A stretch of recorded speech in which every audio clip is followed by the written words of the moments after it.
Hopefully बहुत से students ने इसको किया भी होगा। तो इसी को आज हम जरा स्टार्ट लेते हैं।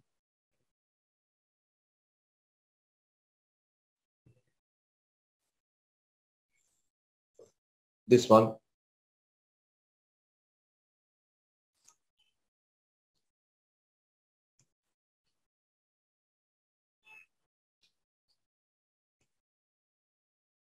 Recording stopped.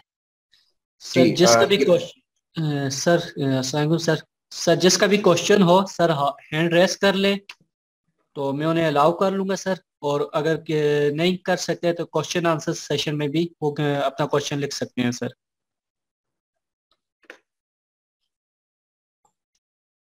ओके जी, Recording in progress. हाँ जी, ये फर्स्ट क्वेश्चन देखते हैं जी हम। कैश बजट से रिलेटेड है। पाकिस्तान लिमिटेड, आपको स्क्रीन पे नजर आ रहा होगा। Pakistan limited is a merchandising company and sells a wide range of products. Since the sale of company has grown rapidly over a few years, company is planning to borrow money to meet working capital requirement.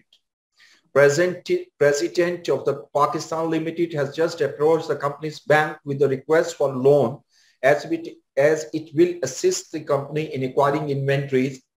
As the company has some difficulty in paying off its loan in the past, the loan officer has asked for a cash budget to help in determining whether the loan should be granted or not. For preparing cash budget, following data is available for 3 months from January to March, during which the loan will be used. अब इसमें ये सारी information जो है ये बड़ी important है, जो अभी हम करेंगे, डिस्कस करेंगे। On 1st January, the start of the loan period, cash balance will be rupees 244,000. This is the opening balance of cash. ठीक है, यहीं से हमने स्टार्ट करना है। And account receivable rupees 856,000, of which 746 will be collected during January and 1 or 2 will be collected during Feb. The remainder will be uncollectible. जी please, जी please, कोई क्वेश्चन कर रहा है? माइक ऑन है किसी का? Okay. A past experience shows that 30% of month sales are collected in the month of sales, 60% in the month following sale and 8% in the second month following sales. ये वही pattern है। 3 यानी month में हमारी cell collect होगी और 98% total collect होगी। Other 2% represent bad debts that never collected. Budgeted sale and expenses for the 6 months are as follows. अब ये सारा आपको एक्सपेंसेस दिए हुए हैं: sales, purchase, payroll, lease payment, advertising, equipment purchase and depreciation. इन तमाम हेड में एक वाहिद हेड है डेप्रिसिएशन, ये जिसको मैं हाईलाइट कर रहा हूं। ये आपका कैश बजट में रिफ्लेक्ट नहीं होगा because depreciation is a non cash expense. उसके बाद merchandise purchase are paid in full month during the month following purchase, यानी मीन जिस मंथ में आप इसको परचेज कर रहे हो पेमेंट उससे नेक्स्ट मंथ में करेंगे। अगर जनवरी की परचेज है मैं उसको फरवरी में पे करूंगा, फरवरी की परचेज है मैं मार्च में पे करूंगा, and so on. Accounts payable rupees 980,000 for merchandise purchase on 31st December, which will be paid during January. अलबत्ता जो दिसंबर की परचेज है जो 980,000 वो आप पे करोगे जनवरी में। In preparing the cash budget, assume that 600,000 loan will be granted in January and repaid in June. Interest on loan will total 96,000 payable when the loan will be repaid. अच्छा, इस बजट क्वेश्चन में जो expenses हैं purchase के अलावा हमें payroll, lease payment, advertising के बारे में ये नहीं बताया कि ये कब कब पे होगा। ये याद रखिएगा कि जिसके बारे में नहीं लिखा होता हम we always assume that these expenses shall be paid in the month of occurrence, यानी जनवरी का एक्सपेंस जनवरी में पे करेंगे, फरवरी का फरवरी में, मार्च का मार्च में पे करेंगे। अब हमें कैश बजट बनाना है बेसिकली 3 मंथ पीरियड का, और टोटल में भी आपने बनाना है, यानी 4 कॉलम बनाएंगे आप, जनवरी, फरवरी, मार्च, और total budgeted figure from January to March. ठीक है जी, तो इसके हम एक्सेल की फाइल शेयर करता हूं मैं आपके सामने। This one is the Pakistan limited. Question number 1,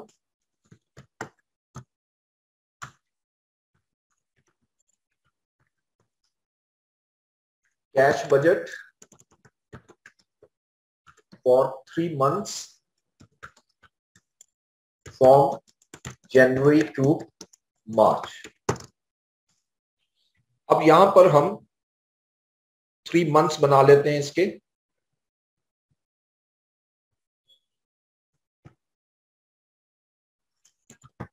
January, February and मार्च, और एंड पे एक कॉलम बना लेंगे टोटल का। Okay ji.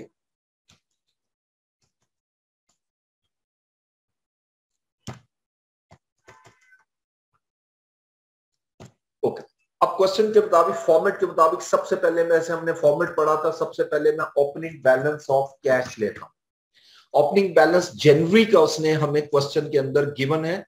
Now let's see जनवरी का जो बैलेंस है, ये जनवरी 1 start of loan period, the cash balance will be ₹244,000। ये 244,000 मेरा कैश आ गया जनवरी में। अब मैं नेक्स्ट हेडिंग दूंगा कैश रिसीट्स। अच्छा, अगले मंथ के जो ओपनिंग बैलेंस हैं वो डेफिनेटली हमारे क्लोजिंग बैलेंस पे बेस करेंगे। जो क्लोजिंग बैलेंस आएगा वही मेरा ओपनिंग बैलेंस आ जाएगा। अब देखें, हमें सबसे पहले सेल्स को लेना है कि सेल्स कब कब कलेक्ट होगी।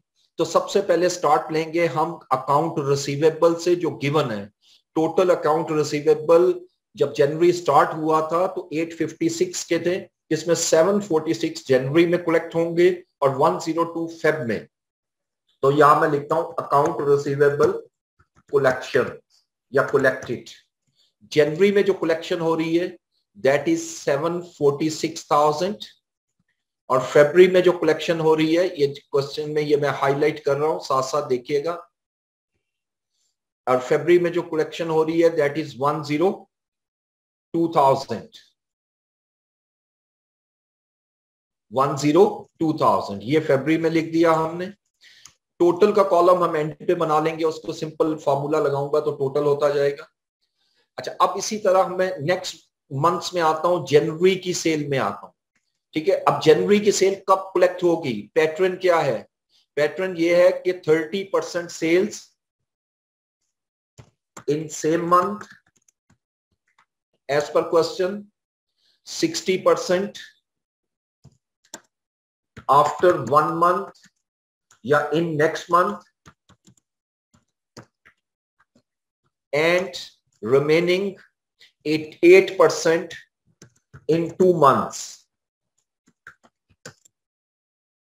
ये पैटर्न मैंने आपके आसानी के लिए साइट पे लिखा, और इस पैटर्न को मैं फॉलो करूंगा। और जो जो सेल है हमारे पास, अब देखिए हमारी जो सेल है दैट इज, जनवरी की सेल है 1350,000, सेल्स ऑफ जनवरी। और ये मैं यहां पर 1350 समझाने के लिए लिख रहा हूं, it's not a part of question. Question यहां तक है, टोटल के कॉलम तक। अब ये 1350 की जो सेल है, इसका 30% सेम मंथ में कलेक्ट होगा एज पर पैटर्न, यानी 405,000। इसी अमाउंट का 60% उससे नेक्स्ट मंथ में कलेक्ट होगा, जो कि 810,000 बनेगा। और इसी सेल का 8% कलेक्ट होगा इन द मंथ ऑफ मार्च। ठीक है, तो ये टोटल सेल हो गई 1350 नहीं बनेगी, क्योंकि 2% अनकलेक्टेबल है, बैड डेट्स हैं, और बैड डेट्स नहीं आएंगे। ठीक है, इन तीनों का टोटल वो नहीं बनेगा जो हम इन 1350 सेल के इक्वल नहीं आएगा। ठीक है, अब हम इसी तरह लेंगे सेल्स ऑफ फेब्रुअरी। अब फेब की जो सेल हमें क्वेश्चन में गिवन है दैट इज 1950,000। अब ये 1950,000 की, अब फरवरी की सेल, फरवरी से कलेक्शन शुरू होगी। मैं फरवरी में आऊंगा, इस सेल का 30% फेब में कलेक्ट होगा, और इसी सेल का 60% मार्च में कलेक्ट होगा, यानी 1170,000। और 8% जो है वो अप्रैल में होगा। April is not my budget period. ठीक है जी, इसलिए हम सिर्फ उतना लेंगे जो जनवरी, फरवरी, मार्च में आ रहा है। नेक्स्ट मैं लेता हूं सेल्स ऑफ मार्च। अब मार्च की सेल जरा देखते हैं। मार्च की सेल क्वेश्चन में गिवन है 1.7 मिलियन, 1700,000। और 1700,000 की जो कलेक्शन है वो मार्च से शुरू होगी। तो मार्च की जो सेल है 1700, इसका 30% कलेक्ट होगा इन द मंथ ऑफ मार्च, और इसका 60% अप्रैल में और 8% मई में होगा, जिसको मैं टोटली इग्नोर करूंगा। ये सारी कलेक्शन आ गई सेल से रिलेटेड। इसके अलावा एक इंफॉर्मेशन हमने और पढ़ी थी लोन के हवाले से कि in preparing the cash budget assume that 600,000 loan will be granted in January, यानी 600,000 का लोन जो है वो जनवरी में कलेक्ट होगा। तो यहां पर मैं लिखता हूं रिसीट अगेंस्ट लोन, और ये हमें रिसीव हो रहा है इन द मंथ ऑफ जनवरी 600,000। ये सारी कैश रिसीट्स आ गई। पहले स्टेप पे हम इन कैश रिसीट्स को टोटल करेंगे, दिस वन। ये हर मंथ को मैंने टोटल किया, यानी पहले मंथ में जो रिसीट हो रही है वो 1751,000 है। सेकंड मंथ में हमारी कलेक्शन होगी फेब के मंथ में 1497 और मार्च के मंथ में 1788,000। ठीक है जी, ये ओपनिंग बैलेंस है। अच्छा, अब इसके बाद आइएगा कैश पेमेंट्स में, या कैश डिसबर्समेंट जो आप कर रहे हो। अब कैश पेमेंट किस किस मंथ में करनी है, कौन सी पेमेंट करनी है, ऑब्वियसली शुरू करूंगा जनवरी से, परचेजेस से। और परचेजेस के मुतालिक लिखा हुआ है merchandise purchases are paid in full during the month following purchase. जिस मंथ में परचेज कर रहे हो उससे नेक्स्ट मंथ में आप उसको पे करोगे। तो लिहाजा मैं लिखता हूं पेमेंट्स अगेंस्ट परचेज। तो अब जो जनवरी में पेमेंट होगी, यकीनी बात है जनवरी में पेमेंट दिसंबर वाली होगी, जो उसने अलग से दिया हुआ है 980,000, यानी 980,000 की अमाउंट जो है जो 31 दिसंबर की थी वो ड्यूरिंग जनवरी पे होगी। इसको मैं जनवरी के मंथ में लूंगा। जनवरी की जो परचेज है 754,000, ये फेब में पे होगी। और जो फेब की परचेज है 980,000, ये मार्च में पे होगी। और जो मार्च की परचेज है वो यहां पर पे नहीं होगी, ऑब्वियसली वो पे होगी अप्रैल में, and April is not my budget period, वो मेरा बजट पीरियड नहीं है। अब इसी तरह नेक्स्ट हेड देखें, पेरोल। पेरोल के मुतालिक कोई इंफॉर्मेशन नहीं दी, जिसके मुतालिक कोई इंफॉर्मेशन नहीं होगी कि कब पे हुआ, तो हम हमेशा अज्यूम करते हैं कि वो उसी मंथ में परचेज हुआ, यानी जनवरी की पेरोल जनवरी में पे हो रही है, फरवरी की फेब में, मार्च की मार्च में। तो यहां पर मैं अब लिखता हूं पेरोल पेमेंट्स। तो जो जो पेमेंट दी हुई है क्वेश्चन में वहीं से कॉपी करें। 84,000 आप जनवरी में पे करोगे, 101,000 फरवरी में पे करेंगे। ये साथ साथ मैं क्वेश्चन दिखा रहा हूं आपको स्क्रीन पे। मार्च में 98,500 आप पे करोगे। पेरोल पेमेंट के बाद नेक्स्ट लीज पेमेंट, और ये भी सेम मंथ में आएगी क्योंकि इसकी कोई यहां डिस्कशन नहीं है, और ये तीनों मंथ में 100,000 है। लीज पेमेंट्स 100,000, 100,000 और 100,000, और ये सारी अमाउंट माइनस में मैं इसलिए लिख रहा हूं कि हम पेमेंट्स कर रहे हैं। इसी तरह लीज पेमेंट के बाद एडवर्टाइजिंग, ये भी सेम मंथ में पे होगा। एडवर्टाइजिंग पेमेंट्स, और हम जो जनवरी की पेमेंट है 320,000 वो जनवरी में पे करेंगे। फरवरी की जो पेमेंट है 380,000 फेब में पे होगी। मार्च की 415,000 ये मार्च में पे होगी। और उसके बाद इक्विपमेंट परचेज आ जाएगा, और इक्विपमेंट परचेज सिर्फ उसने दिया जनवरी में परचेज होगा, तो ये सिर्फ जनवरी में हम लिखेंगे और किसी मंथ में हम इसको नहीं लिखेंगे।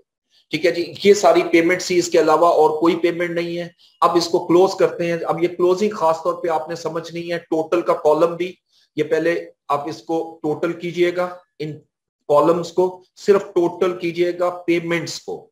अब इसका जो टोटल आ रहा है 980,000 से लेकर 98,000 तक 1582,000, और इसी को मैं कॉपी करूंगा तो अगले 2 मंथ का हमारे पास पेमेंट्स आ जाएंगी 13,35,000 और 15,93,500।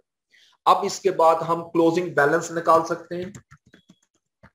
अब क्लोजिंग बैलेंस कैसे निकलेगा, देखिए ओपनिंग बैलेंस था मेरे पास 244,000, 1751 आप बजट कर रहे हो कि जनवरी के मंथ में हमें कलेक्शन होगी और 1582,000 हम जनवरी के मंथ में पे करेंगे, तो क्लोजिंग बैलेंस मेरा आ जाएगा 413,000। और यही क्लोजिंग बैलेंस जो मैंने कैलकुलेट किया है ये फरवरी का ओपनिंग बैलेंस भी बन जाएगा 413,000। ठीक है, इसी तरह फरवरी का क्लोजिंग बैलेंस निकालेंगे तो इसी फॉर्मूले को कॉपी करता हूं, यानी 413,000 इसमें प्लस करेंगे आप 1497,000 और माइनस करेंगे 1335,000, तो 575,000 जो है वो मेरा क्लोजिंग बैलेंस आ जाएगा। और यही क्लोजिंग बैलेंस अगेन मार्च में मैं ले जाता हूं। मार्च का ओपनिंग बैलेंस 575, 1788 की रिसीट होगी और 1593 की पेमेंट करोगे तो 769,500 जो है ये हमारा क्लोजिंग कैश का बैलेंस आ जाएगा। अब जरा टोटल कॉलम कैसे करना है जरा इसकी तरफ आते हैं। इसका जरा ख्याल से करना है, थोड़ा सा इसके अंदर एक ट्रिकी पॉइंट होता है कि जब मैं टोटल के कॉलम में आऊंगा ओपनिंग बैलेंस में तीनों बैलेंस को टोटल नहीं करूंगा। ओपनिंग बैलेंस जो है यानी आप ये शो करते हो कि ये जब पीरियड 3 मंथ पीरियड स्टार्ट हुआ था तो मेरे पास 244,000 का कैश अवेलेबल था। जितनी रिसीट हुई है अलबत्ता इसको मैं टोटल कर लूंगा, 746 और 102,000 को, ये सारों को टोटल किया, this one,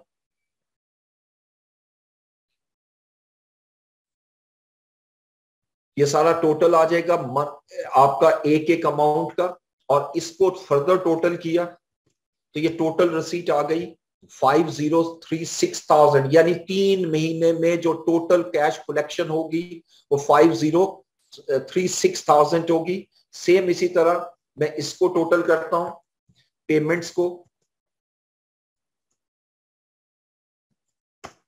2714,000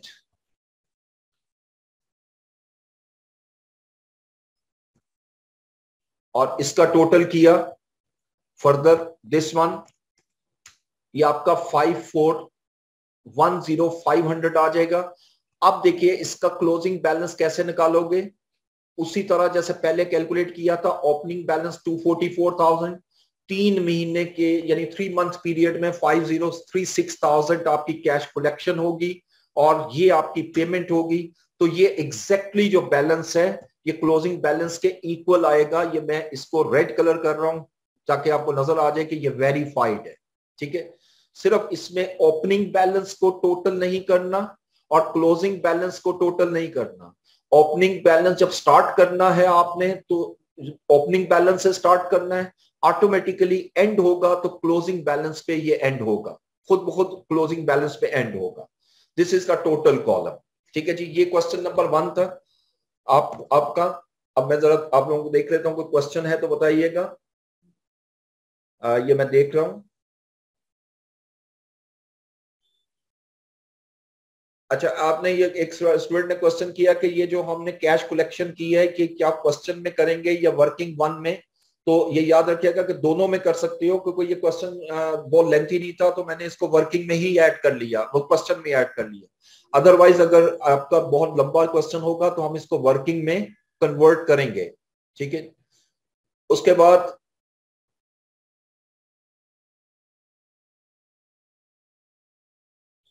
difficult,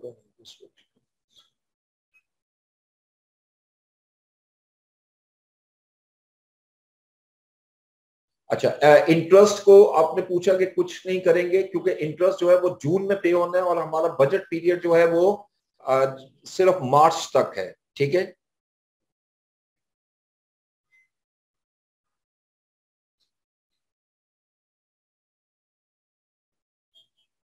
ji depreciation नहीं लेंगे। मैंने स्टार्ट में भी बताया था कि डेप्रिसिएशन हम इसलिए नहीं लेंगे कि डेप्रिसिएशन नॉन कैश है। और नॉन कैश कैश बजट का हिस्सा नहीं होता। दूसरा, एक स्टूडेंट ने क्वेश्चन किया कि जी 2% कलेक्शन जो है वो शॉर्ट है। ऑब्वियसली शॉर्ट है क्योंकि 2% हम एक्सपेक्ट कर रहे हैं कि हमें रिकवर ही नहीं होगा, वो बैड डेट्स होंगे, इस वजह से हमें उसको लेने की जरूरत नहीं है। हम बना रहे हैं cash budget. What is the definition of cash budget, जो हमने प्रीवियस लेक्चर्स में पढ़ी थी। Cash budget is the summary of budget which represent total cash inflows and total cash outflows।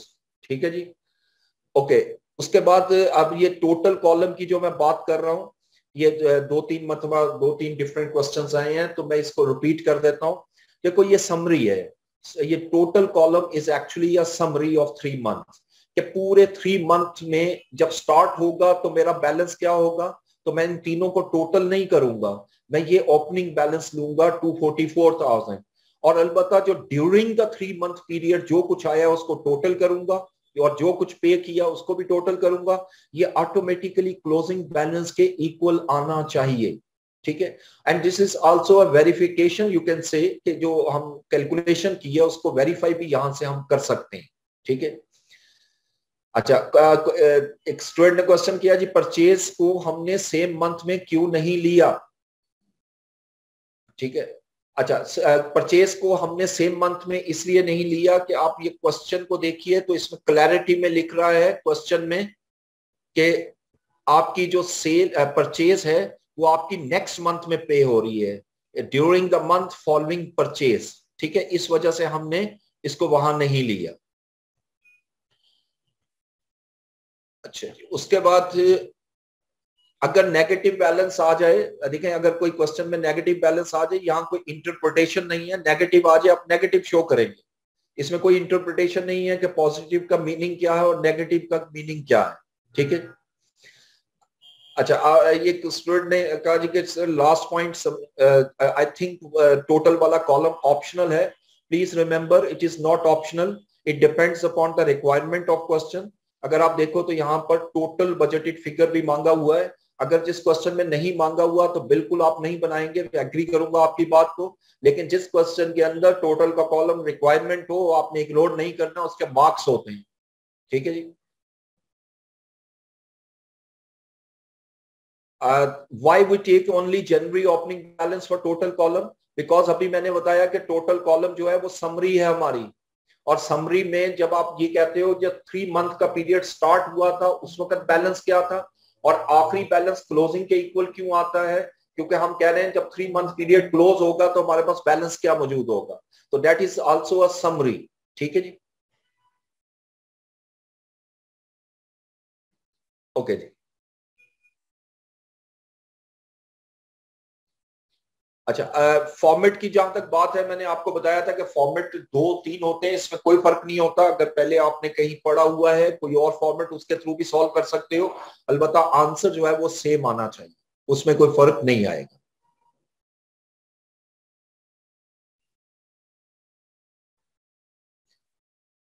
अच्छा, 600,000 का लोन जो हमने पे करना है वो क्यों नहीं लिया क्वेश्चन में, क्योंकि वो आप क्वेश्चन के रिक्वायरमेंट के मुताबिक, क्वेश्चन के मुताबिक ये रीपे होगा जून में, और हमारा बजट जो है वो क्लोज हो रहा है मार्च में, तो ये अगर तो बजट ये जून तक मांगा होता तो फिर डेफिनेटली हम इसको लेते जून के मंथ में।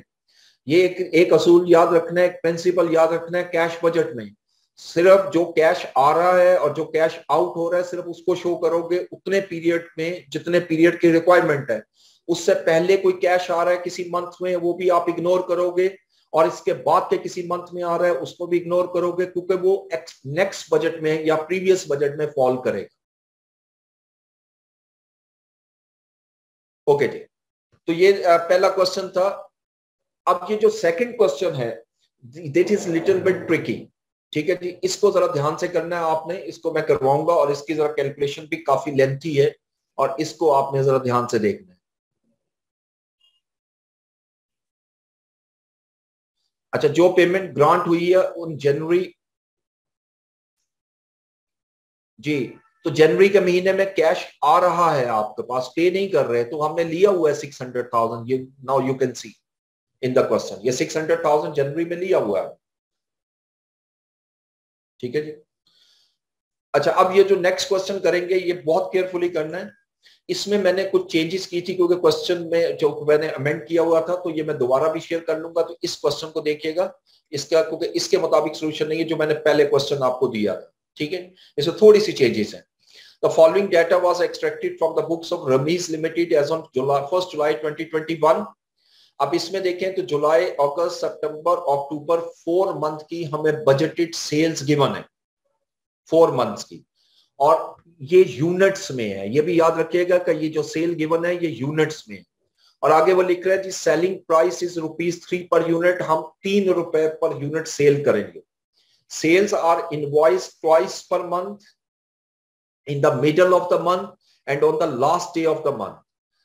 ये कॉन्सेप्ट मैंने एक एग्जांपल लेके आपको समझाया भी था। Terms are 2% for 10 days and net 30 days, ठीक है। अच्छा, जब क्वेश्चन आपके जो क्वेश्चन आंसर है, मैं जैसे ही क्वेश्चन खत्म होगा तो मैं हर क्वेश्चन के एंड पे आपके जो क्वेश्चन है वो दूंगा। ओके, नमाज ब्रेक के लिए कह रहे हैं, हेड ऑफिस से रिक्वेस्ट करता हूँ जरा ब्रेक दीजिएगा नमाज के लिए। जी प्लीज रिकॉर्डिंग ऑन कीजिए, स्टार्ट करूंगा class. Recording in progress. Okay जी, तो हम यहां पर डिस्कस कर रहे थे सेलिंग प्राइस ₹3 पर यूनिट है। Sales are invoice twice in month per month, in the middle of the month and on the last day of the month. Terms are 2% for 10 days and net 30 days, यानी 2% आप discount दे रहे हो अगर 10 days पर payment कोई customer करता है। Sales are made evenly throughout the month. ये जो वर्ड है evenly throughout the month, इसका मतलब है कि डेली जो सेल है वो इक्वल है, यानी जो आपने सेल करनी है मिड ऑफ द मंथ और last day of the month वो इक्वल होगी। और even 50% of sales are paid within the discount period, और आधी सेल जो है वो डिस्काउंट पीरियड में कलेक्ट होगी और आधी जो है वो 30 days पीरियड में पेमेंट होगी, ठीक है जी। ये सारा हिस्सा जो मैंने पहला डिस्कस किया ये सेल से रिलेटेड है, सेल्स कलेक्शन से रिलेटेड है, ठीक है जी। अब सेकंड में आएंगे। सेकंड में वो लिखते हैं जी stock of finish goods were 22,000 unit on 1st July, यानी जब जुलाई का मंथ शुरू हुआ था तो 22,000 यूनिट्स फिनिश गुड्स में मौजूद थे। Companies policy is to maintain 20% of stock each month and represents 20% of the next month sale. जितनी अगले महीने की सेल होगी वो इसकी क्लोजिंग इन्वेंट्री होगी। और stock of raw material were 34,200 kg on 1st July. Company's policy is to maintain closing inventory of each month equal to 40% of next month production requirements. ठीक है, तो और इसी तरह जो रॉ मटेरियल की इन्वेंट्री है वो अगले महीने की जो परचेज रिक्वायरमेंट है उसका 40% होगा। और standard production cost of product based on normal monthly production of 200,000 unit is, यानी 200 यूनिट्स पर जो कॉस्ट पर यूनिट है वो ये गिवन है। 60 पैसा मटेरियल, डायरेक्ट मटेरियल, 30 पैसा डायरेक्ट वेजेस, 10 पैसा वेरिएबल ओवरहेड और 15 पैसा जो है वो fixed overhead. Total cost per unit 1.15 है। Fixed overhead includes 10,000 per month depreciation on production plant and machinery. इस ये जो 10,000 जो फैक्ट्री ओवरहेड है इसमें 10,000 डेप्रिसिएशन शामिल है। और अभी हमने पिछले क्वेश्चन में भी किया था कि डेप्रिसिएशन को नहीं लेना कैश बजट में, तो चूंकि इसके अंदर इंक्लूड है तो मैं माइनस करूंगा। और आगे लिखते हैं जी production salaries and wages are paid during the month in which they are incurred. Wages उसी मंथ में पे होंगी जिस मंथ में आपकी रिलेट करती हैं, यानी जुलाई की वेजेस जुलाई में पे होंगी, अगस्त की अगस्त में होंगी and so on. Selling expenses are estimated at 8% of gross sales, और सेलिंग एक्सपेंसेस जो है वो 8% है सेल्स के। और एडमिनिस्ट्रेटिव एक्सपेंसेस जो हैं वो 40,000 पर मंथ हैं, of which ₹1,000 per month relates to depreciation of office equipment. और इसी तरह एडमिनिस्ट्रेशन एक्सपेंसेस जो टोटल फिक्स्ड वाले हैं वो 40,000 हैं, जिसमें 1,000 जो है वो आपकी डेप्रिसिएशन है, ये लेस करना पड़ेगा क्योंकि ये कैश नॉन कैश एक्सपेंस है। Selling and administrative expenses and all production overheads are paid in the following month in which they are incurred. ये जितने भी एक्सपेंसेस हैं, चाहे वो वेरिएबल प्रोडक्शन ओवरहेड है, फिक्स प्रोडक्शन ओवरहेड है, सेलिंग एक्सपेंस है, एडमिनिस्ट्रेटिव एक्सपेंसेस हैं, ये सारे अगले महीने में पे होंगे। यानी जुलाई में जो पे होंगे वो जून वाले हैं, जून में जो पे होंगे अगस्त में जो पे होंगे वो जुलाई से रिलेट करेंगे, and so on. Cash balance are expected to be ₹32,000 on 1 August 1 ये 1 अगस्त का बैलेंस है। ये मैंने चेंजेस की थी, ये इससे आपके पास जो क्वेश्चन है उसमें 1 जुलाई होगा, ये मैंने चेंजेस की थी इसमें। अब इसके क्वेश्चन की रिक्वायरमेंट ये है कि the budgeted production requirement in units for each of the month of July, August and September, 3 महीने का मुझे प्रोडक्शन बजट बनाना है। तो प्रोडक्शन बजट को रिकॉल कीजिएगा जो हमने पढ़ा था। प्रोडक्शन बजट में हमें क्या करना होता है, 3 चीजें चाहिए होती हैं। नंबर 1 कि कितने यूनिट सेल किए, number 2 closing inventory of finish goods क्या होगी, number 3 opening inventory of finish goods क्या होगी। ये 3 चीजें जो है वो यहां पर हम लेंगे। अब ये क्वेश्चन 2 जो है, इसमें हमने सबसे पहले जो बनाना है वो प्रोडक्शन बजट है। इसका पार्ट ए कर रहा हूं, प्रोडक्शन बजट, और 3 मंथ का बजट है। तो 3 मंथ्स में हम इसको कन्वर्ट करते हैं, जुलाई, August and September.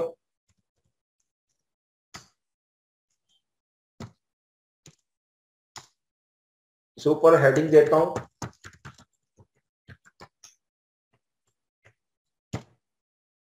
Production budget की। ओके, तो प्रोडक्शन बजट में मैं स्टार्ट करूंगा पहले बजटेड सेल्स इन यूनिट्स, और वो क्वेश्चन में गिवन है जी। यहां से आते हैं क्वेश्चन में, ये जरा लेंथी क्वेश्चन है, जरा देखते जाइएगा कि जुलाई की जो सेल है, ये सारी सेल्स है ऊपर, बजटेड सेल इन यूनिट्स। जुलाई की सेल है 100,000 यूनिट्स, अगस्त की सेल है 140,000 यूनिट्स, और सितंबर की सेल है 150,000। अक्टूबर की भी सेल दी हुई है, लेकिन वो मुझे जरूरत नहीं है, कि वो मुझे 3 मंथ का बजट बनाना है। अब इसमें ऐड करूंगा closing inventory of finish goods. अब इसकी पॉलिसी हमने पढ़ी थी क्वेश्चन में, और इसकी पॉलिसी ये है कि जो क्लोजिंग इन्वेंट्री है that represents 20% of next month sale. यानी इट मींस को जो जुलाई की जो क्लोजिंग इन्वेंट्री है वो अगस्त की जो सेल है उसका 20% होगी। यानी 140,000 का 20% 28,000। इसी तरह जो अगस्त की जो आपकी क्लोजिंग इन्वेंट्री है वो सितंबर की सेल का 20% होगा, which is 30,000. However, the सितंबर की जो आपकी क्लोजिंग इन्वेंट्री है वो अक्टूबर की परचेज का 20% होगा, और अक्टूबर की परचेज है 120,000, जो कि बनेगा 120,000 इंटू 20%। और ये मैं वर्किंग यहां शो भी कर देता हूं, यानी 120,000 इंटू 20%, यानी अक्टूबर की परचेज लेकर प्रोडक्शन लेकर उसका 20% लेंगे। तो ये पहला स्टेप होता है कि हम इसमें क्लोजिंग इन्वेंट्री ऐड करते हैं। अब इसको ऐड किया तो ये 128,000, 170 और 174,000 यूनिट्स मुझे इन मंथ में प्रोड्यूस करने चाहिए। लेकिन कुछ ऐसे हैं जो पिछले मंथ से आएंगे, जिसको ओपनिंग इन्वेंट्री कहेंगे ऑफ फिनिश गुड्स, उसको लेस करेंगे।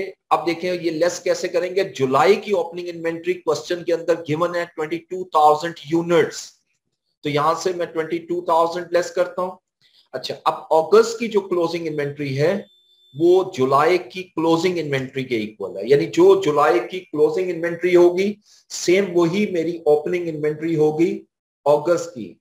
सेम इसी तरह जो अगस्त की क्लोजिंग इन्वेंट्री है वही सितंबर की मेरी जो क्लोजिंग इन्वेंट्री है अगस्त की, वही सितंबर की ओपनिंग इन्वेंट्री हो जाएगी 30,000। जब इसको लेस करता हूं और इसको लेस करने के बाद अमाउंट निकालूंगा, that is known as production budget. यानी इतने यूनिट मुझे इन मंथ्स में तैयार करने हैं। और ये प्रोडक्शन बजट मैंने आपको लेक्चर के दौरान भी बताया था, प्रीवियस लेक्चर्स में भी, कि ये हमेशा यूनिट्स में होता है। ठीक है जी, ये सारा यूनिट्स में होगा। यानी जुलाई के मंथ में मुझे 106,000 यूनिट्स बनाने हैं, अगस्त के मंथ में 142,000 और सितंबर के मंथ में 144,000 यूनिट मुझे बनाने हैं। अब इसकी बी रिक्वायरमेंट में आते हैं। क्वेश्चन की बी रिक्वायरमेंट जो है सेकंड वाली, उसमें वो कहता है production purchase requirement of raw material in units for each of the month of July and August. ये सिर्फ 2 मंथ की रिक्वायरमेंट है और परचेज बजट मांगा हुआ है। याद रखिएगा परचेज बजट डायरेक्टली नहीं बन सकता, परचेज बजट बेस करता है यूजेज पर और यूजेज बेस करती है प्रोडक्शन पर। तो बनाऊंगा तो मैं वही, लेकिन पहले यूजेज बजट बनेगा और उसके बाद उसको कन्वर्ट करेंगे हम परचेज बजट। ठीक है, तो हेडिंग जो दूंगा वो मटेरियल परचेज बजट ही दूंगा, क्योंकि मैं बना तो वही रहा हूं बजट, लेकिन इसमें 2 बजट बनेंगे स्टेप बाय स्टेप। तो पहले मटेरियल यूजेज बजट चाहिए। अब मटेरियल यूजेज बजट 2 महीनों का बनाना है, जुलाई और अगस्त का। इसके लिए मुझे क्या करना होगा कि सबसे पहले मुझे प्रोडक्शन बजट ही ले आता हूं मैं। जुलाई का बजट यहां ले आते हैं 106,000 और अगस्त का बजट जो है वो 142,000। अब इसको मल्टीप्लाई करते हैं मटेरियल यूजेज पर यूनिट, यानी एक यूनिट बनाने के लिए कितना मटेरियल कंज्यूम होगा। अब देखिए इसके अंदर क्वेश्चन में दिया हुआ है 0.60 kg पर यूनिट, ये मैं हाईलाइट कर रहा हूं। एक यूनिट को बनाने के लिए 0.6 kg मटेरियल यूज होगा। अब 0.6 kg से मैं मल्टीप्लाई कर देता हूं, ये 0.6 से मल्टीप्लाई किया तो ये मटेरियल यूजेज बजट बन चुका है मेरा इन केजी, ये यूनिट्स में। ये पहला स्टेप था मेरा। पहले तो मैं इस बजट को बनाऊंगा मटेरियल यूजेज को, यानी इट मींस जुलाई में मुझे 63,600 यूनिट केजी चाहिए होगा मटेरियल और अगस्त में 85,200 मुझे रिक्वायर होगा। अब इसको मैंने यूजेज बजट को कन्वर्ट करना है मटेरियल परचेज बजट में। तो ऑब्वियसली आप लोगों ने रिवाइज किया होगा कि परचेज बजट को मैं कन्वर्ट करने के लिए मुझे 2 चीजें और चाहिए, सेम उसी तरह जैसे प्रोडक्शन बजट में ली थी, क्लोजिंग इन्वेंट्री और opening inventory, but this time the opening and closing inventory of raw material is required. तो मैं ऐड करता हूं closing inventory of raw material. अब क्लोजिंग इन्वेंट्री कैसे कैलकुलेट करेंगे एज पर क्वेश्चन रिक्वायरमेंट, जरा देखते हैं। वो लिखते हैं जी closing inventory of each month equal to 40% of the next month production requirement, यानी जो नेक्स्ट मंथ की मेरी प्रोडक्शन रिक्वायरमेंट है उसका 40% होना चाहिए। अब जुलाई की क्लोजिंग इन्वेंट्री जो है वो 85,200 का 40% लूंगा, लेकिन अलबत्ता अगस्त की जो है वो सितंबर पर बेस करेगी और सितंबर की कैलकुलेशन मुझे यहां शो करता हूं मैं अलहदा से। देखिए सितंबर में 144,000 यूनिट मैंने बनाने हैं। एक यूनिट को बनाने के लिए 0.6 kg यूज होगा और इसका 40% जो है वो क्लोजिंग इन्वेंट्री होगी। ठीक है, ये सारी कैलकुलेशन मैं यहां लाता हूं। ये क्लोजिंग इन्वेंट्री बन गई 144,000 इंटू 0.6 इंटू 40%, तो 34,560 जो है मुझे इन्वेंट्री चाहिए होगी, closing inventory at the end of August.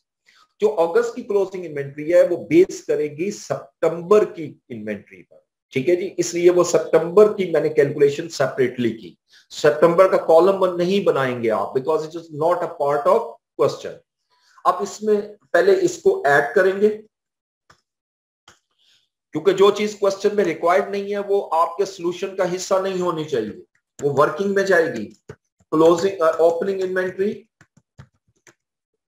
Of raw material. अब ओपनिंग इन्वेंट्री कैसे लेंगे?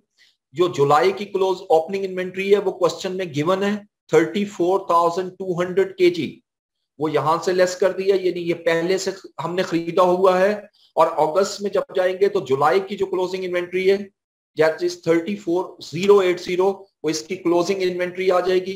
अब जब मैं इसको माइनस करूंगा, that is material usage, material purchase budget in KG units में, ठीक है जी।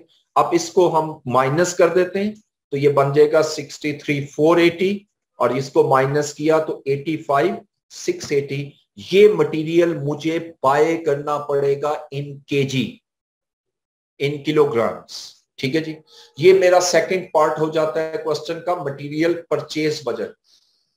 एक चीज याद रखिएगा कि जो क्वेश्चन की रिक्वायरमेंट हो उसके मुताबिक आपको वो डाटा एक्सपेक्ट करना होता है। अब डाटा तो ये जो दिया हुआ है वो तीनों बजट्स के लिए है, तो इसलिए जो जो चीज मुझे जहां चाहिए मैं उसके मुताबिक उसको चेक करूंगा, ठीक है।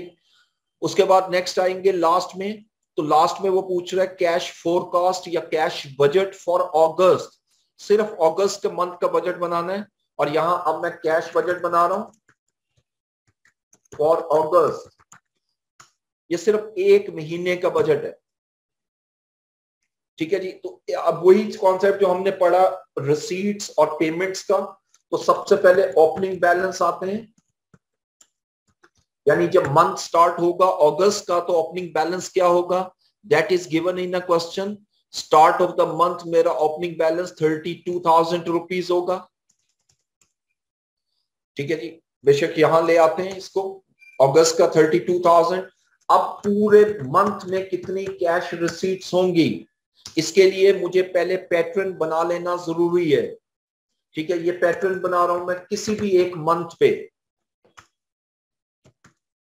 लेकिन क्वेश्चन की उस वर्डिंग पे आते हैं कि वो ये कह रहे हैं जी कि जो आपकी सेल्स है वो evenly throughout the month है और साल में मंथ में 2 मरतबा होगी। मसलन अगर जुलाई की जो सेल है उसकी इनवॉइसेस मैं कब कब करूंगा, फर्स्ट इनवॉइस मैं इसको इनवॉइस नंबर ए कर देता हूं। इनवॉइस ए जो है वो हाफ अमाउंट की होगी और इनवॉइस बी जो है वो भी हाफ अमाउंट की होगी। अलबत्ता जो इनवॉइस ए है ये मिड ऑफ द जुलाई होगी और जो इनवॉइस बी है वो एंड ऑफ जुलाई होगी। अब जरा कलेक्शन में आते हैं, कलेक्शन कब कब करेंगे हम, जरा देखिएगा। जो पहली इनवॉइस है उसको मतलब लिख रहा है कि इसकी जो 50% अमाउंट है that will be paid in discount period, यानी मिड ऑफ द जुलाई। आप 15 डेट अगर लगाओ तो यानी 10 दिन में पेमेंट हो जाएगी, तो जुलाई की पेमेंट जुलाई में कलेक्ट होगी। तो इसकी जो फर्स्ट पेमेंट है यानी ये फर्स्ट पेमेंट वो हमें कब रिसीव होगी, ये होगी हमें इन जुलाई और ये 50% होगी एट 2% डिस्काउंट। ये मैं जरा पैटर्न आपके सामने जरा ब्रीफली लिख रहा हूं, ठीक है। और सेकंड रिसीट कब होगी, यकीनी बात है सेकंड 30 डेज के बाद होगी, तो इन अगस्त होगी और ये भी 50% होगी। लेकिन चूंकि ये 30 डेज में हो रही है तो विथ नो डिस्काउंट, इस पे कोई डिस्काउंट नहीं होगा। हमेशा पहली रिसीट पे डिस्काउंट होना है, दूसरी पे डिस्काउंट नहीं होना। और जो इनवॉइस भी आपने रेज की है एंड ऑफ द जुलाई, ठीक है, वो भी इनवॉइस आपने कलेक्ट करनी है इन अगस्त, तो वो ये भी अगस्त में चली जाएगी 50% एट 2% डिस्काउंट। और इसी तरीके से जो सेकंड रिसीट है वो आपकी कलेक्ट होगी अगस्त में, क्योंकि हाफ में ये 30 डेज वाली है तो अगस्त के एंड पे कलेक्ट होगी, तो इन अगस्त 50% विद नो डिस्काउंट। तो ये पैटर्न जो मैंने बनाया यहां से यहां तक ये सारा रिसीट पैटर्न है। अब इस पैटर्न के मुताबिक जो जुलाई की एक सिर्फ सेल जो है दिस वन, ये सिर्फ जुलाई में कलेक्ट होगी, इसको मैं रेड कर रहा हूं, ये जुलाई के मंथ में आएगी। तो मैं चूंकि बजट अगस्त का बना रहा हूं तो अगस्त में 3 पेमेंट रिसीट होगी जुलाई की सेल की, ठीक है। एक जो मिड वाली है विथ नो डिस्काउंट, एक एंड वाली नो डिस्काउंट, और एक जो एंड वाली है वो 2% डिस्काउंट पे। तो लिहाजा इसको हम लिखते हैं तीनों कलेक्शंस को, जुलाई सेल्स कलेक्टेड इन अगस्त ठीक है, अब इसके मुताबिक देखिए कि मैं मिड ऑफ द मंथ वाली पहले लेता हूं। मिड ऑफ द मंथ वाली जो सेल है वो आपकी कलेक्ट होगी अगस्त में, लेकिन इस पे कोई डिस्काउंट नहीं होगा। अब देखिए कैसे अमाउंट निकालेंगे, ये मैं वर्किंग ब्रैकेट में बना रहा हूं। पहले तो आइएगा जुलाई की सेल कितनी थी। जुलाई की सेल आप देखें 100,000 यूनिट थी। इसको पहले रुपीज में कन्वर्ट करो। हम 3 रुपए में सेल कर रहे हैं। As per question selling price is 3 per unit, यानी 300,000 मेरी सेल होगी। इसकी आधी इनवॉइस जो है वो मिड ऑफ द मंथ है, यानी 50% मिड ऑफ द मंथ है, और इस अमाउंट का 50% कलेक्ट होगा हमें यहां पर, यानी ये 2 मरतबा 50% आ रहा है। पहला 50% टोटल सेल को 2 हिस्सों में डिवाइड करने के लिए, दूसरा 50% वो जो कि डिस्काउंट पीरियड के बाद कलेक्ट हो रहा है, सेकंड रिसीट में कन्वर्ट हो रहा है। ये अमाउंट जो मैंने आपकी कैलकुलेशन की, ये पहली अमाउंट आएगी, यानी 100,000 इंटू 3 इंटू 50% इंटू 50%, ये 75,000 की कलेक्शन हो गई। ये वाली कलेक्शन मैंने अभी आपके सामने कैलकुलेट की है, ठीक है जी। इसको मैं इटैलिक कर रहा हूं। अब end of the month, end of the जुलाई जो है उसकी इनवॉइस 2 मरतबा कलेक्ट हो रही है, 2 टाइम कलेक्ट हो रही है। एक दोनों जो अगस्त में हो रही है, एक 2% डिस्काउंट पर और दूसरी 50% डिस्काउंट विद नो डिस्काउंट। तो लिहाजा अब मैं एंड ऑफ द मंथ आता हूं, और एंड ऑफ द मंथ जो आपकी सेल होगी वो जुलाई की चूंकि सेल है 100,000 इंटू 3 इंटू 50% इंटू 50% इंटू 98%। ये 98% क्यों लिया, क्योंकि इस सेल पे हमें 2% डिस्काउंट देना पड़ेगा, और जब मैं 2% डिस्काउंट दूंगा तो 98% मेरी कलेक्शन होगी। यानी इस अमाउंट को अब अगर हम कैलकुलेट करें, 100,000 इंटू 3 इंटू 50% इंटू 50% इंटू 98%, तो 73,500 अबाउट आ गई। ये वाली फर्स्ट रिसीट मैंने कैलकुलेट की आपके साथ। और सेकंड रिसीट जो है वो सेम वही है जो हमने ऊपर डिस्कस की, ये 100,000 वाली विद नो डिस्काउंट।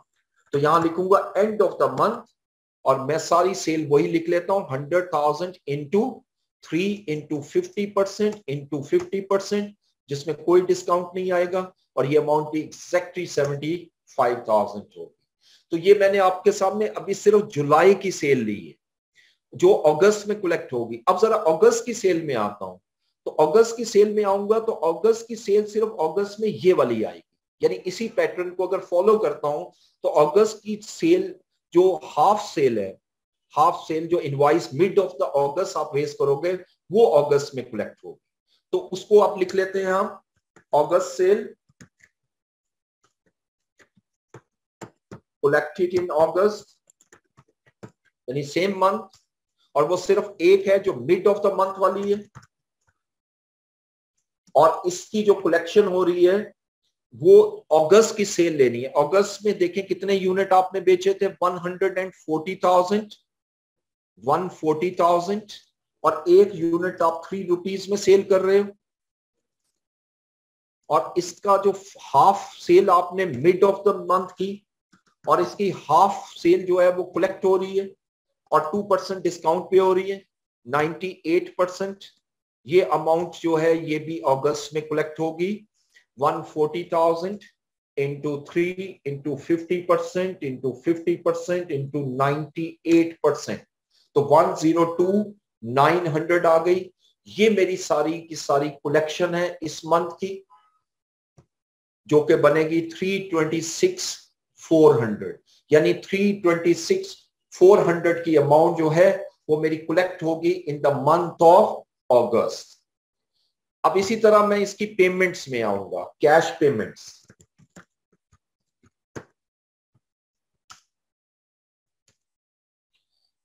अब पेमेंट्स की देखते हैं। पेमेंट्स में सबसे पहले तो मुझे जो दिया हुआ है वो यहां से लेंगे डायरेक्ट मटेरियल। अब मटेरियल के लिए मटेरियल यूजेज बजट हम बना चुके हैं, लेकिन मटेरियल यूजेज परचेज बजट हम बना चुके हैं, यानी 63,480 kg मुझे जुलाई में परचेज करना है, और 85,680 kg मुझे अगस्त के मंथ में पे करना है। अब जरा इसके यहां देखते हैं कि पेमेंट कब करनी है। तो मटेरियल के मुतालिक वो क्या लिख रहा है जी यहां पर,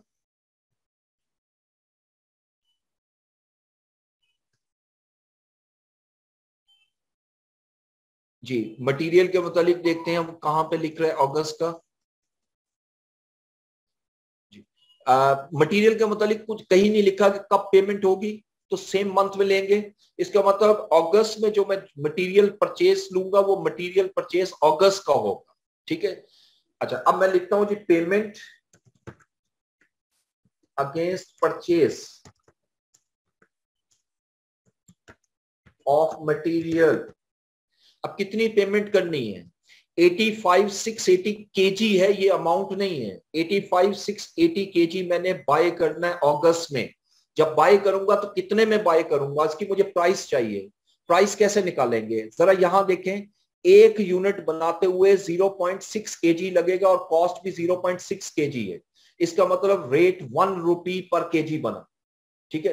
देखो ना, आप 1 रुपए kg में एक चीज खरीदते हो और आप कहते हो जी 0.6 kg मैंने इसमें यूज कर लिया। अगर 0.6 kg आपने यूज कर लिया है तो फिर कॉस्ट भी 0.60 लगी, ठीक है। तो ये 1 पर kg है, तो इसका मतलब जब 1 पर kg हुआ तो इसकी कॉस्ट और इसकी कॉस्ट सेम होगी, यानी kg भी वही है और अमाउंट भी वही है, ठीक है। यानी यहां मैं लूंगा 85,680 इंटू 1। ये 1 मैंने स्पेशली लिखा फार्मूले में ताकि आपके ज़हन में रहे कि ये 1 से मल्टीप्लाई करके ये अमाउंट मैंने कैलकुलेट की है। उसके बाद मटेरियल के बाद हम वेजेस में आते हैं, और वेजेस के मुतालिक अलबत्ता लिख रहा है production wages and salaries are paid during the month in which they are incurred. ये भी सेम मंथ का लेना, यानी इसका मतलब जो अगस्त में पेमेंट करनी है वो अगस्त की सैलरीज है। अब अगस्त की सैलरी कैसे निकलेंगी कि अगस्त में आप कितने यूनिट प्रोड्यूस कर रहे हो, यानी पेरोल या पेमेंट ऑफ वेजेस। देखें अगस्त के मंथ में आप कितने यूनिट प्रोड्यूस कर रहे हो, ये लिखे हुए 142,000। इसकी मैं वर्किंग यहां शो करता हूं आपके सामने। 142,000 यूनिट आप बना रहे हो, बनाओगे बजट के मुताबिक, और उसमें 0.30 पर यूनिट वेजेस पे करेंगे। इसको जस्ट मल्टीप्लाई करूंगा तो ये अमाउंट आ जाएगी मेरी 142,000 इंटू 30%, 42,600। ये सेकंड पेमेंट आएगी मेरी इन द मंथ ऑफ अगस्त। इसके बाद नेक्स्ट देखिए, जो अगले जितने भी एक्सपेंस हैं, चाहे वेरिएबल ओवरहेड है, फिक्स्ड ओवरहेड है, सेलिंग है, एडमिनिस्ट्रेटिव है, ये सारे उसने लिखे इन द फॉलोइंग मंथ होंगे। यानी इसका मतलब जो मैं अगस्त में पे करूंगा वो जुलाई का मंथ होगा। अब मैं जो जितनी कैलकुलेशन करूंगा वो जुलाई के मंथ की करूंगा। अब मैं लेता हूं variable overheads, variable overheads paid.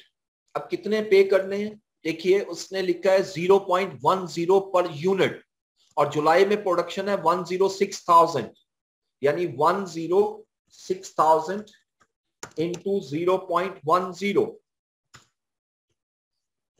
106,000 into 0.10, ये 10,600 मैंने पे करना है अगस्त में अगेंस्ट वेरिएबल ओवरहेड्स में।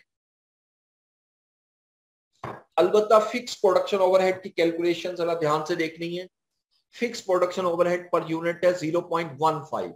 ऑलवेज रिमेंबर, ये प्लीज नोट डाउन, जब भी मैं फिक्स प्रोडक्शन ओवरहेड निकालूंगा पेमेंट के हवाले से तो उसमें एक तो डेप्रिसिएशन नहीं आनी चाहिए, वो इसके अंदर शामिल है as per question. As per question वो कहता है कि 10,000 की डेप्रिसिएशन इंक्लूड है, तो जब इंक्लूड है तो मैं माइनस करूंगा, लेकिन पहले टोटल फिक्स प्रोडक्शन ओवरहेड निकालता हूं। यहां स्टूडेंट एग्जामिनेशन में मिस्टेक क्या करता है कि वो जो फिक्स प्रोडक्शन ओवरहेड निकालेगा तो चूंकि जुलाई के मुझे चाहिए तो जुलाई की प्रोडक्शन उठा लेगा, जो कि गलत है। ये याद रखिएगा कि फिक्स प्रोडक्शन ओवरहेड जब भी आपने कैलकुलेट करने हैं नॉर्मल प्रोडक्शन लेवल पे करने हैं। This one normal production level 200,000, यानी क्योंकि fix cost by nature change नहीं होती, इसलिए उसी यूनिट पे निकालेंगे जहां से उसको पर यूनिट में कन्वर्ट किया, ठीक है, तो ये जो फिक्स कॉस्ट निकलेगी वो इस तरह निकलेगी 200,000 इनटू, और पर यूनिट कॉस्ट है फिक्स की 15 पैसा 0.15, ये टोटल कॉस्ट आ गई, यहां तक टोटल कॉस्ट निकलेगी। और इसमें से मैं माइनस कर दूंगा डेप्रिसिएशन, चूंकि वो इसके अंदर इंक्लूड है, जो 10,000 है। अब अगर इसकी कैलकुलेशन करें तो ये बनेगा 200,000 इंटू 0.15 और माइनस कर देता हूं 10,000, तो ये बनेगा 20,000। ये फिक्स प्रोडक्शन ओवरहेड जो मैंने पे करने। अब ये सारा जो ऊपर 4 कॉस्ट थी ये मैंने ले ली। अब यहां से चलते हैं, वो लिखता है selling expenses are estimated at 8% of gross wage. अब सेलिंग एक्सपेंस लूंगा और वो कह रहा है 8% of the gross veg.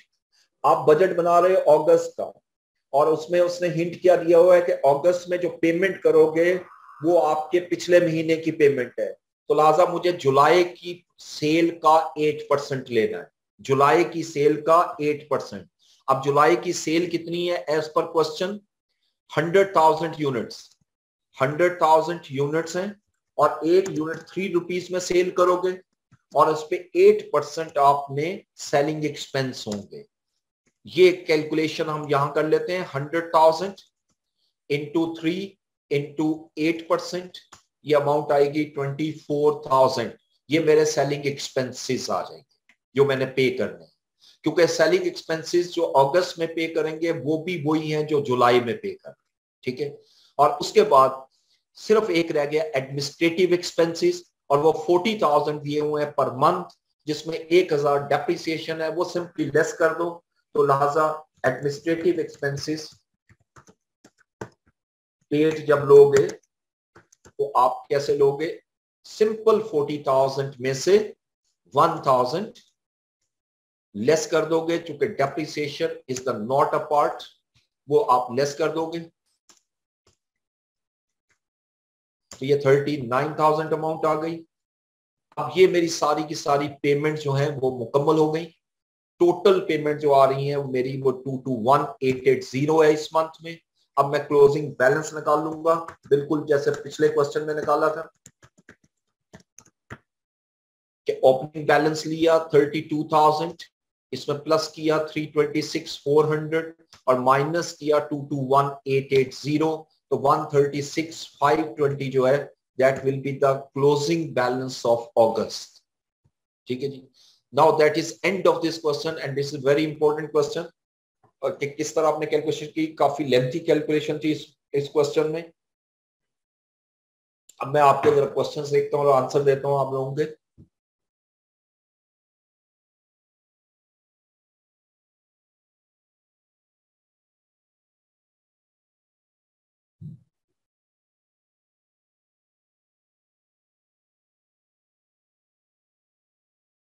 Okay, ₹1 ये मैं नोट डाउन भी करता हूँ और साथ ही इकट्ठे जवाब देता हूँ आप लोगों के क्वेश्चंस का। एक तो आपने क्वेश्चन किया कि ₹1 को मैं रिपीट कर दूं, बिल्कुल मैं कर देता हूँ ₹1 को। क्लोजिंग रिक्वायरमेंट 40%, ये भी मैं एक्सप्लेन कर देता हूँ।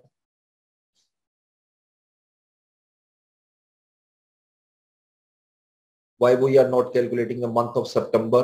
क्योंकि बजट पीरियड नहीं है, जो बजट पीरियड है उसके मुताबिक कैलकुलेट करोगे।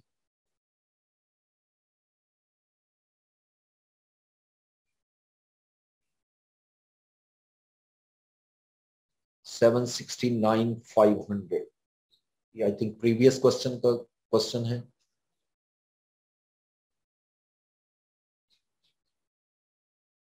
Direct material purchase. अच्छा जी, अब मैं ये क्वेश्चन आपने नोट किए हैं, अब मैं आपको इसका आंसर देता हूं। ठीक है, रिसीट पैटर्न।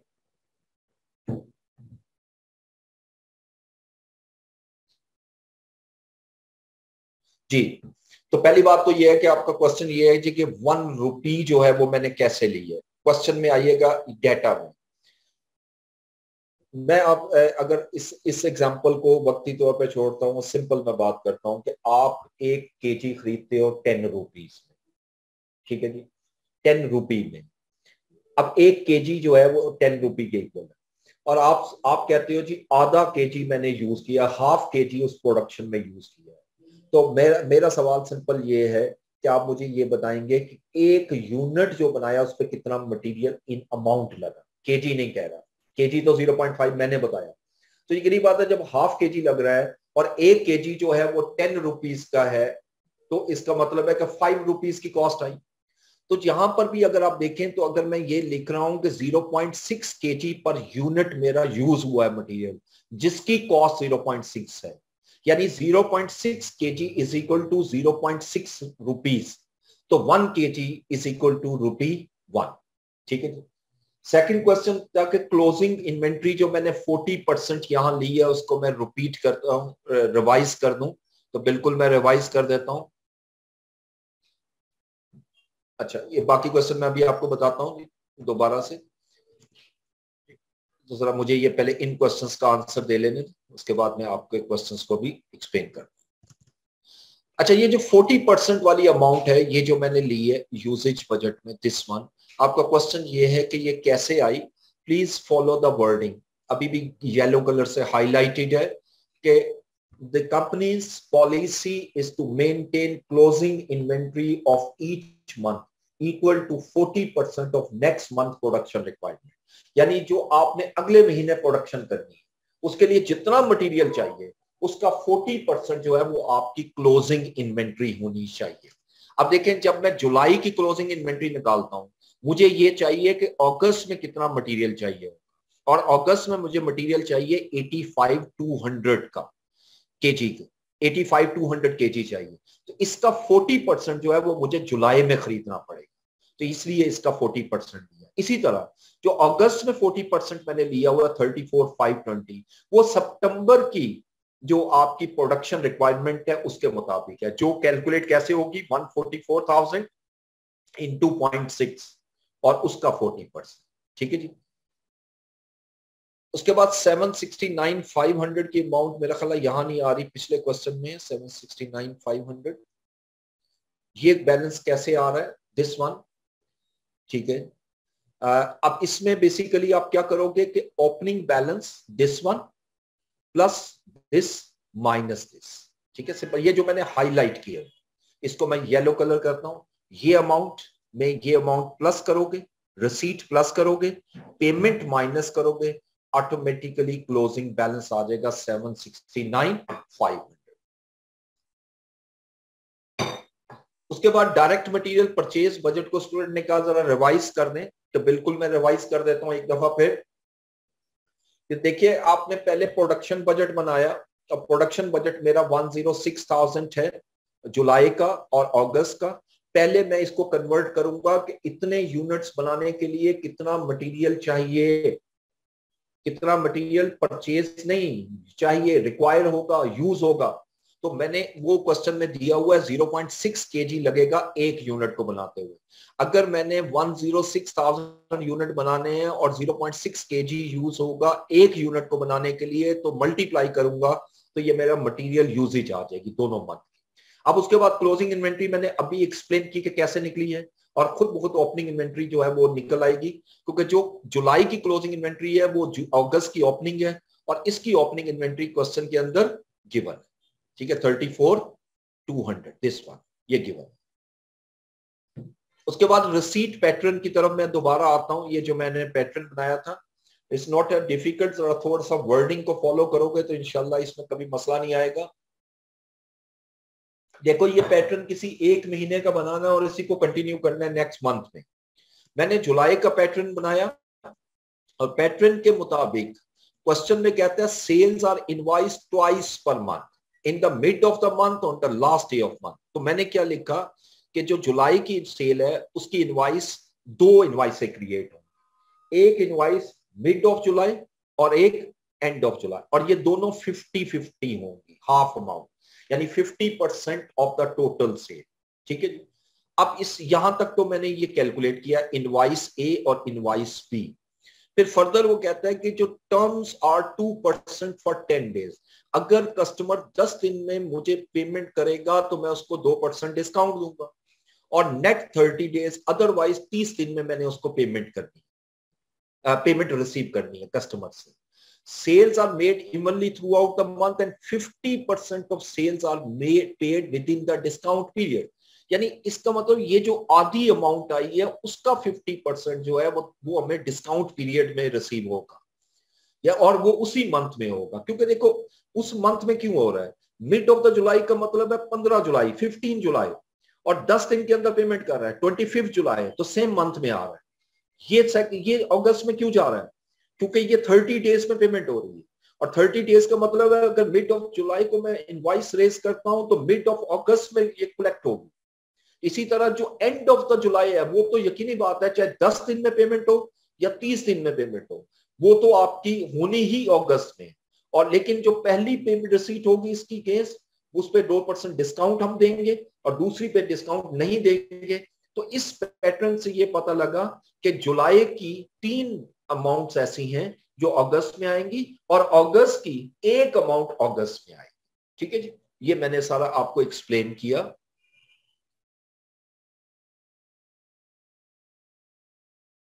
जी अच्छा, अब यहां पर क्वेश्चन में आप लोगों ने पूछा है जी, यहां से चलता हूं मैं।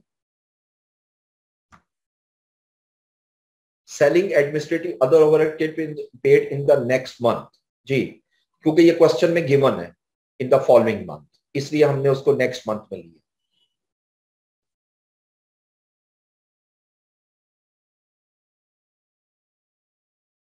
अच्छा अच्छा, फिक्स प्रोडक्शन ओवरहेड्स, ये असल में आप कॉस्ट अकाउंटिंग में पढ़ के आए हुए हैं।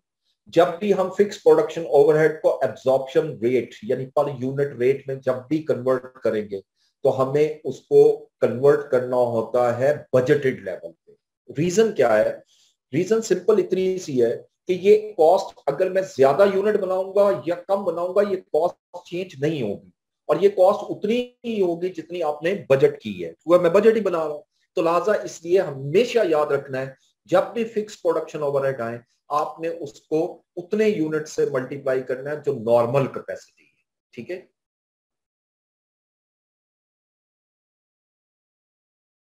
Production requirement is confusing, how production requirement means material usage budget. भाई देखियो बड़ी सिंपल सी लॉजिक है, रिक्वायरमेंट कहते हैं यूजेज को,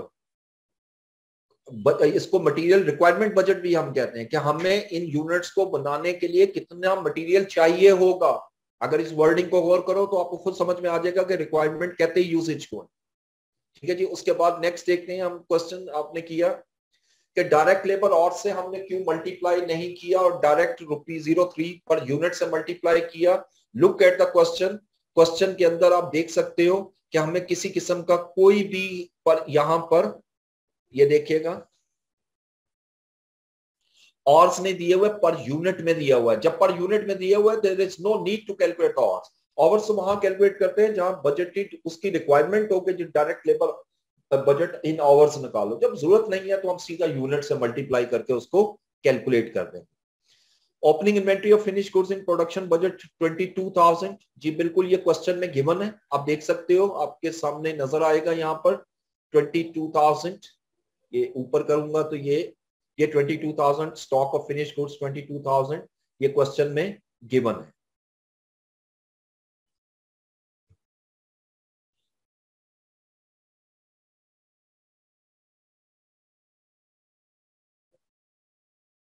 अच्छा, 50% of sale recovered in discount period, और उसे हाफ क्यों कर रहे हैं, देखें उसको हाफ इसलिए कर रहे हैं कि आपकी सारी सेल 50% जो है ना वो 50 सॉरी जो सारी सेल है वो एक इनवाइस नहीं है, वो 2 इनवाइसेस है। अब जुलाई की जो आपकी सेल है वो 2 हिस्सों में बढ़ गई, वो 50% पहले ही 50% पे गई, फिर उस 50% का 50% जो है वो हमें डिस्काउंट पीरियड में रिसीट होगा, इसलिए 2 मरतबा आपको नजर आ रहा है कि मैंने 50% किया।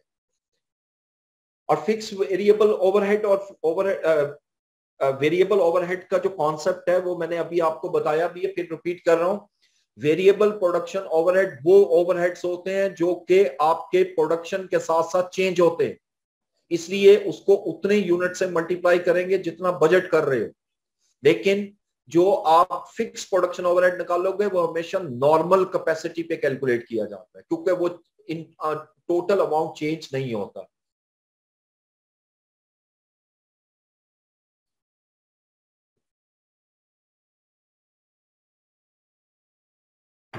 जी बिल्कुल, आपने ये जो क्वेश्चन पूछा है, मैंने अभी आपको क्वेश्चन करने से पहले कहा कि क्वेश्चन के डाटा के अंदर चेंजेस किए हैं। ये क्वेश्चन मैं दोबारा आपको क्वेश्चन जो है शेयर कर दूं, क्योंकि जब मैं सॉल्व करता हूँ क्वेश्चन मैंने इसमें अमेंड करने होते हैं, खुद बनाता हूँ कई क्वेश्चन, तो उसके अंदर फिर ऑब्वियसली इसमें कुछ जब सॉल्व करता हूँ तो चेंजेस करनी पड़ती है। ठीक है जी।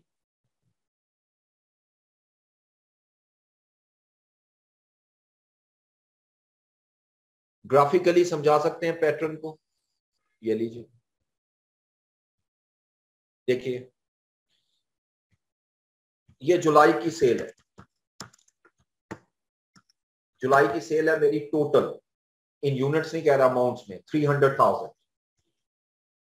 ठीक है जी। इसकी पहली इनवाइस, फर्स्ट इनवाइस में कब बनाऊंगा? ऑन 15 ऑफ जुलाई को मैं इनवाइस रेज करूंगा, और इनवाइस होगी ₹150,000 आदि। अब जैसे मैंने 15 जुलाई को इनवाइस रेज की, तो मैंने इसकी कलेक्शन कब होगी, पहले इसकी बात कर लेते हैं। वो ये कहता है जी कि इसकी 50% अमाउंट जो है वो विद इन डिस्काउंट पीरियड होगी, यानी 10 दिन के अंदर होगी। यानी 25 ऑफ जुलाई मैं कलेक्ट करूंगा 50% of ₹150,000, but subject to discount. यानी जो 25 जुलाई को मुझे कलेक्शन होगी वो 50% होगी 1,50,000 का। देखो कलेक्शन इनवाइस की होनी है, आपने 1,50,000 की इनवाइस बनाई है, उस इनवाइस का जो आधी अमाउंट है वो आपको कलेक्ट हो जाएगी 1,50,000 सब्जेक्ट टू डिस्काउंट। ठीक है जी, इसको यहां ले आता हूं, ये चार्ट की फॉर्म में कन्वर्ट हो जाएगा। और जो बाकी अमाउंट है वो 30 दिन में कलेक्ट होगी, यानी 15 ऑफ अगस्त को कलेक्ट होगी, और ये होगी 50% ऑफ 150,000, और इस पर कोई डिस्काउंट नहीं आएगा। सेम इसी तरह जो जुलाई की दूसरी इनवाइस है वो आपकी 30th ऑफ जुलाई को रेस करो, और वो भी 150,000, यानी आज साल महीने में 2 मरतबा इनवाइसेस रेस करनी। और जो पहली कलेक्शन है वो इसके 10 दिन के अंदर होगी, यानी 10 ऑफ अगस्त को आप कलेक्ट करोगे, और ये कलेक्ट कितना करोगे? Exactly same 50% of 150,000 subject to discount, और जो बाकी 50% अमाउंट है वो आप कलेक्ट करोगे 30 दिन में, यानी 30th ऑफ अगस्त ये कलेक्ट करोगे, और ये अमाउंट होगी 50% ऑफ 150,000। ठीक है, तो ये इसको मैंने 4 हिस्सों में तकसीम कर दिया। देखो ये अगर मैं यहां से इसको एरो लगा दूं तो यहां से 4 हिस्सों में ये कन्वर्ट हो जाएगा। ठीक है,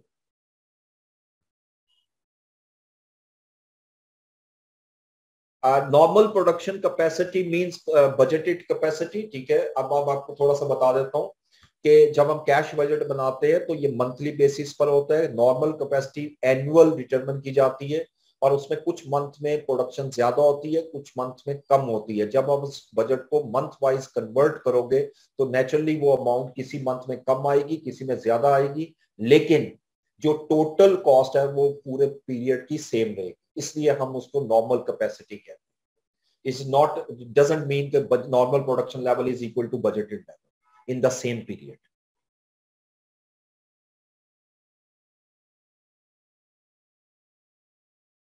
डिस्काउंट को एक्सपेंस में शो नहीं करना।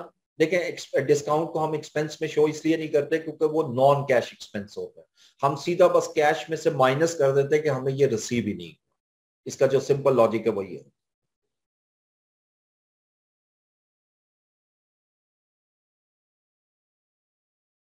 ओके जी,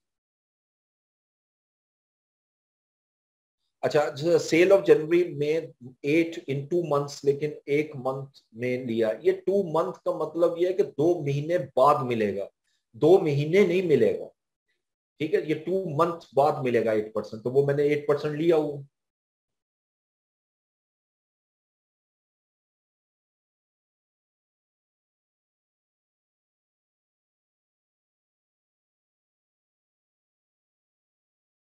वेरिएबल प्रोडक्शन ओवरहेड,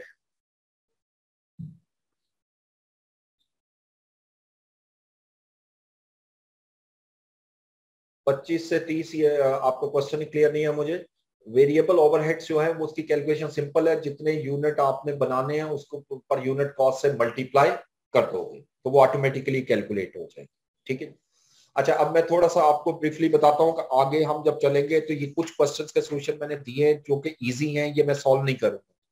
अब इससे आगे जो बाकी क्वेश्चन हैं हमारे पास, जो पास्ट पेपर्स के उनमें से उन क्वेश्चंस को मैं सिलेक्ट करता हूँ जो थोड़े से ट्रिकी होंगे, उनकी तरफ आता हूँ।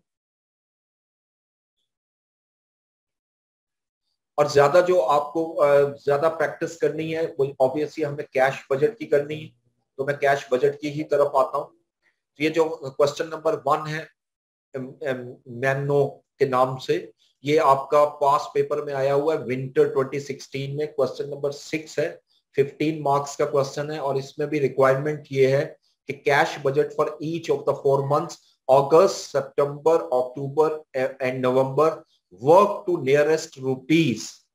अच्छा, अब ये वर्क टू नियरेस्ट रुपी का मतलब क्या होता है कि अगर कोई अमाउंट ऐसी आ जाती है जो कि एग्जैक्टली उसके इक्वल नहीं है, जो नियरेस्ट रुपी है उसमें लेकर आए, नियरेस्ट रुपी में, ठीक है।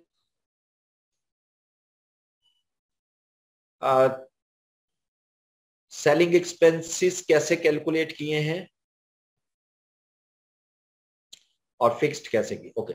देखिए, सेलिंग एक्सपेंसेस उसने कहा है 8% ऑफ सेल्स, ये देखिएगा 8% ऑफ सेल्स। तो मैंने सेल उठाई जुलाई की सेल है 300,000, उसका 8% लिया, ये 24 आ गया। अब फिक्स्ड ओवरहेड 20,000 कैसे बन रहे हैं, मैंने अभी आपको बताया कि फिक्स्ड ओवरहेड जब भी कैलकुलेट करोगे तो आपने नॉर्मल कैपेसिटी लेवल लेना है जिस पर आपने एस्टिमेट की है कॉस्ट पर यूनिट, वो 200,000 यूनिट है और 15 पैसे क्वेश्चन में दिया हुआ है। इसको मल्टीप्लाई करूंगा तो 30,000 मेरे फिक्स्ड ओवरहेड आएंगे।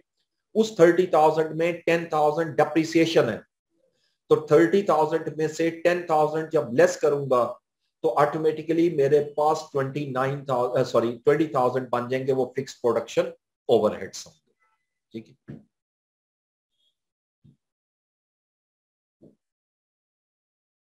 देखिए,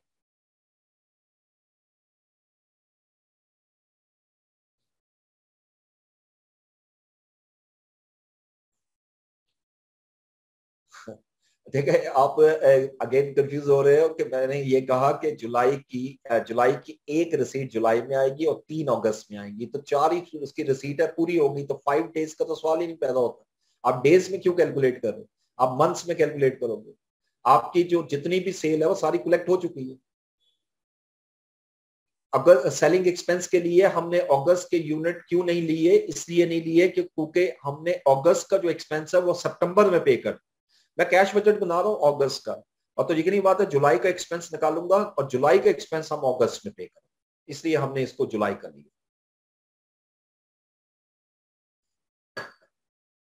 ओके। अब प्लीज मैं अगला क्वेश्चन स्टार्ट करता हूं, और उस क्वेश्चन में ये पास्ट पेपर के क्वेश्चंस में आता हूं। इसका, हाँ, जो मैं बता रहा था कि इसका सोल्यूशन भी इंशाल्लाह मैं विद इन 3 to 4 डेज में आपको दे दूंगा। नेक्स्ट क्लास में हम इससे आगे चलेंगे, सारे क्वेश्चंस तो ऑब्वियसली आप मैं सोल्यूशन देता जाऊंगा, आप सॉल्व करते रहोगे। आप सिर्फ इसमें जो प्रॉब्लम होगी वो क्वेश्चन में हम क्लास में डिस्कस जरूर कर लेंगे, but it is not possible for me to solve all the question in classes, ठीक है। तो कोर्स कंप्लीशन भी करना है तो मैं जो मेन क्वेश्चंस होंगे आइंदा के बाद सिर्फ वो क्वेश्चन उठाऊंगा और वो करवा दिया करूँ, ठीक है। तो ये क्वेश्चन भी अच्छा क्वेश्चन है, इसको देख लें। इसमें कैश बजट बनाना है 4 मंथ का, तो मैं पहले ही डाटा बना लेता हूं। 4 मंथ कौन से हैं, जुलाई, अगस्त, सितंबर, अक्टूबर। और ये क्वेश्चन है MANNO, मैनो, जुलाई, अगस्त, सितंबर और अक्टूबर, ये 4 महीने का इसमें हमने budget.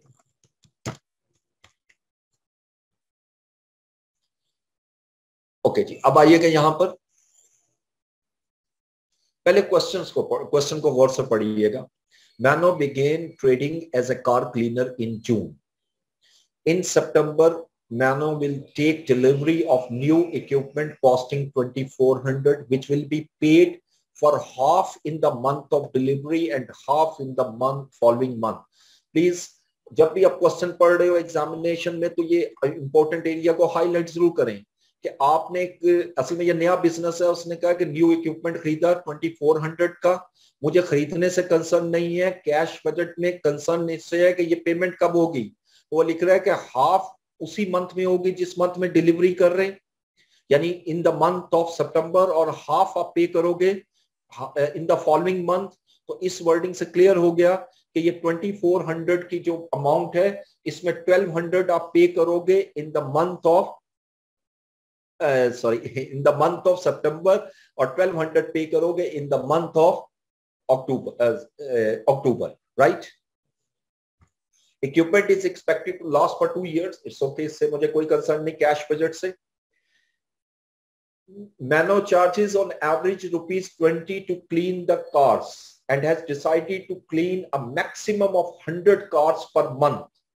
He receives cash on the day the cars are cleaned. ये तो सिंपल है क्या कि आप बजट ये कर रहे हो कि हर महीने में 100 कार्स की आप वॉशिंग करोगे, क्लीनिंग करोगे, और क्लीन करने के 20 रुपीज चार्ज करते हो, और आप उसी दिन कैश रिसीव करोगे जिस दिन क्लीन करेंगे, यानी सेम मंथ में आ गया, इन सिंपल वर्ड्स, ठीक है। तो ये रिसीट आएगी, पहली पेमेंट है।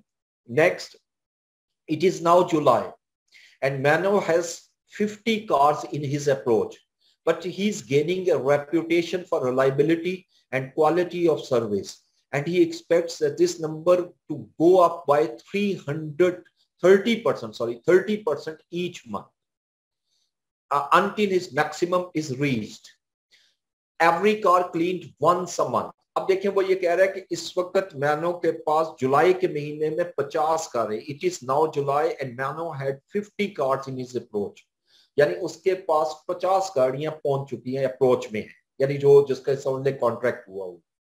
और वो ये कह रहा है कि रिलायबिलिटी और रेपुटेशन को बढ़ाने के लिए वो कहता है कि वो एक्सपेक्ट कर रहा है कि उसकी 30% जो है वो हर मंथ में इंक्रीज होगी, यानी नंबर ऑफ कार्स 30% हर महीने इंक्रीज होंगे until his maximum is reached, और मैक्सिमम ऊपर दिए हुए 100, यानी उसके पास जो कैपेसिटी है वो 100 कार्स को क्लीन करने से ज्यादा की नहीं, मैक्सिमम वो कार्स जो क्लीन कर सकता है वो 100, ठीक है। इस कैलकुलेशन को मैं पहले आपको शो करके दिखाता हूं सेपरेटली, यानी अगर मैं ये कहता हूं कि जुलाई के मंथ में वो कितनी कार क्लीन करता है, नंबर ऑफ कार्स क्लीन,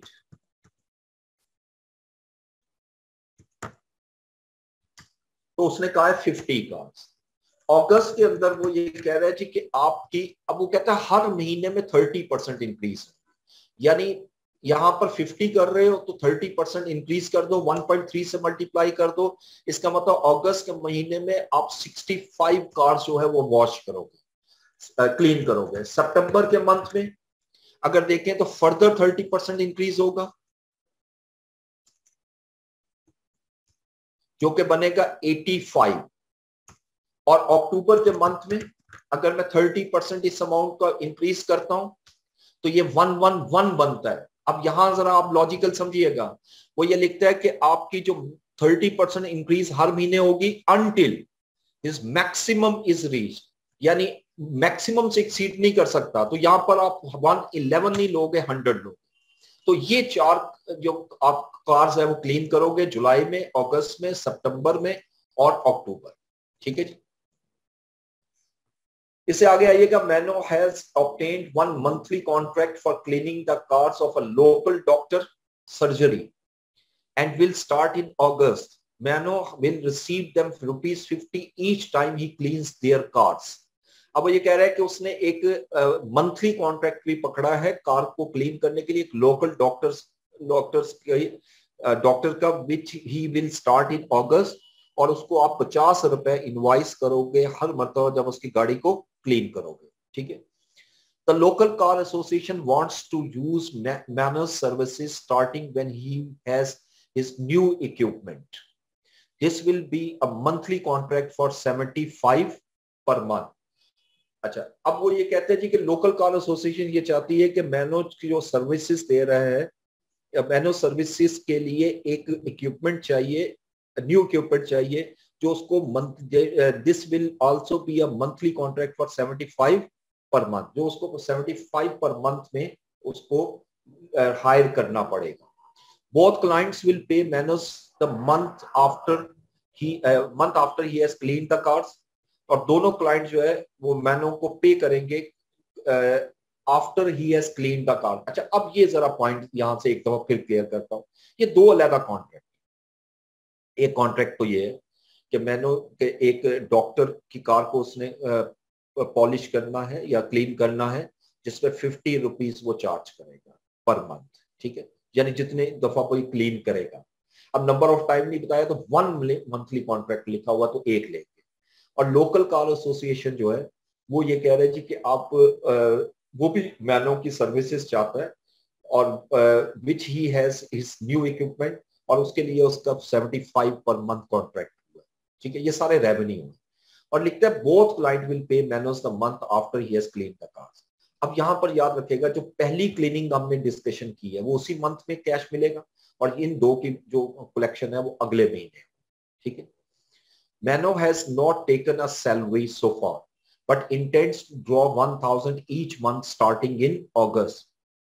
यानी मैनो कोई सैलरी नहीं ले रहा, लेकिन उसने ये फैसला किया है कि हर महीने 1,000 रुपए वो बिजनेस से विड्रॉ करेगा, लेकिन अगस्त से onward. Cost are 5% of income and are paid in the month incurred, और जितनी कॉस्ट जो है वो इनकम का 5% होगी और उसी मंथ में पे होगी जिस मंथ में वो इनकर होगी। और balance of Manoj's current account is expected to 200 at the beginning of August, and bank has authorized an overdraft facility of 1,000। हमारे पास जो बैंक में पैसे पड़े हुए हैं, जिसको कैश कह लो, कैश बैलेंस, वो 200 है, लेकिन 1,000 की मेरे पास ओवरड्राफ्ट फैसिलिटी भी मौजूद है, ठीक है। अब ये क्वेश्चन में डेटा जरा डिफरेंट तरीके से दिया हुआ था, क्वेश्चन मुश्किल नहीं है। तो सबसे पहले मैं आऊंगा यहां पर ओपनिंग बैलेंस पे। जब जुलाई का मंथ स्टार्ट हुआ तो उसने दिया हुआ है हमें कि जब मंथ स्टार्ट होगा तो 200 रुपीज जो है ये मेरी ओपनिंग बैलेंस होगा। ये 200 हमने यहां लिख दिया। अब मैंने रिसीट्स कैलकुलेट करनी है। अब मैं इसको इस तरह लूंगा कि ये जो रेगुलर सेल कर रहा है ना, जो 20 रुपीज चार्ज करेगा पर कस्टमर से और 50 कार्स अप्रोच में है, 30% बढ़ेगा, इसको हम कैश सेल लेंगे, ठीक है। तो मैं यहां लिखता हूं कैश, पहले तो ऊपर लिखते हैं कैश रिसीट्स।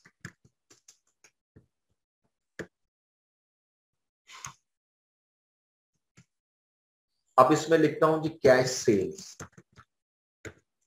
ठीक है। और इसके लिए ये वर्किंग नंबर 1 जो मैंने बनाई है उसी को कंटिन्यू करते हैं। यही वर्किंग 1 हो जाएगी हमारी, वर्किंग नंबर 1। अच्छा, ये कार क्लीन कर रहे हैं और प्राइस हम उससे कितनी चार्ज कर रहे हैं, ये देखिए। Mano charges on average 20 to clean the cars and has decided to clean a maximum of 100 cars per month. He receives cash on the day the car are clean, यानी उसी वक्त उसको कैश मिलेगा। 20 रुपीज, ये सारा मैंने 20 calculate कर लिया। अब इसको जब कैलकुलेट करूंगा और मल्टीप्लाई करता हूं, 1000, 1300, 1700 और 2000, ये मेरी कैश सेल्स आ जाएगी। सिंपल, 1000 यहां पर आएगा, 1300 अगस्त में, 1700 सितंबर में और 2000 अक्टूबर। अच्छा, अब मैं जरा आगे चलता हूं। ये जो डॉक्टर वाला केस है, Mano has obtained 1 monthly contract for cleaning the cars of a local doctor surgery which will start in August. Mano will invoice them ₹50 each time he cleans the car. अब चूंकि number of मैंने बताया cleans नहीं दिए हुए तो हम 50 rupees ही लेंगे। तो 50 रुपीज कब कलेक्ट होगा? तो डॉक्टर्स कार कलेक्शन, ठीक है, ये अगस्त से हमारा कॉन्ट्रैक्ट स्टार्ट हो रहा है और नीचे उसने लिखा हुआ है both client will pay Mano the month after he has clean the car. इसका मतलब अगर हम अगस्त में उसकी कार क्लीन करेंगे तो हमें कलेक्शन होगी सितंबर में, ठीक है, ये 20 रुपीज सॉरी 50 रुपीज, और अगस्त में भी हमें कलेक्शन होगी 50 रुपीज, ठीक है जी।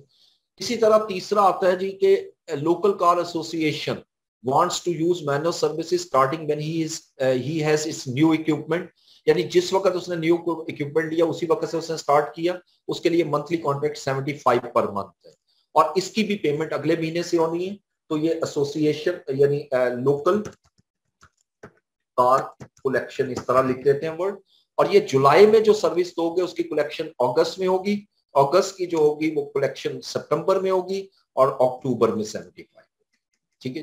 यहां तक अभी हमारी सारी कैश कलेक्शन हुई है, सारी की सारी कैश कलेक्शन, ये इतनी अमाउंट में कैश कलेक्शन मिलेगा, यानी 1000 मेरा कलेक्ट होगा इन द मंथ ऑफ जुलाई, और ये आगे कलेक्शन लेते जाएंगे 1375 अगस्त में, सितंबर और अक्टूबर, ये सारी कैश कलेक्शन। अच्छा, अब वो ये कहते हैं जी कैश पेमेंट तो सिर्फ एक ही दी हुई है और वो है, वो लिखते हैं जी कि मैनो सॉरी एक तो ड्राइंग्स है, सॉरी, ठीक है, यहां पर दो आएगी, तो कैश पेमेंट्स, इसमें दो कैश पेमेंट्स आएंगी। द फर्स्ट कैश पेमेंट वो कह रहा है कि Mano has not taken a salary so far but intends to draw ₹1000 each month starting in August, यहां तक रुकते हैं, यानी इसका मतलब वो अगस्त से स्टार्ट करेगा और इसको हम ड्राइंग्स कहेंगे, क्योंकि ऑनर जब कोई चीज विड्रॉ करता है वो ड्राइंग्स है, अगस्त से वो 1000 विड्रॉ करेगा। तो उसके बाद वो ये लिखते हैं जी कि जो कॉस्ट है वो 5% ऑफ इनकम। अब इनकम मुझे कैलकुलेट करनी है, इनकम के लिए मैं वर्किंग टू बना रहा हूं। देखिए उसी तरह जुलाई, अगस्त, सितंबर, अक्टूबर मेरी इनकम क्या होगी? एक तो वही इनकम है जो अभी कैलकुलेट की आपकी 1000 जो कैश सेल है।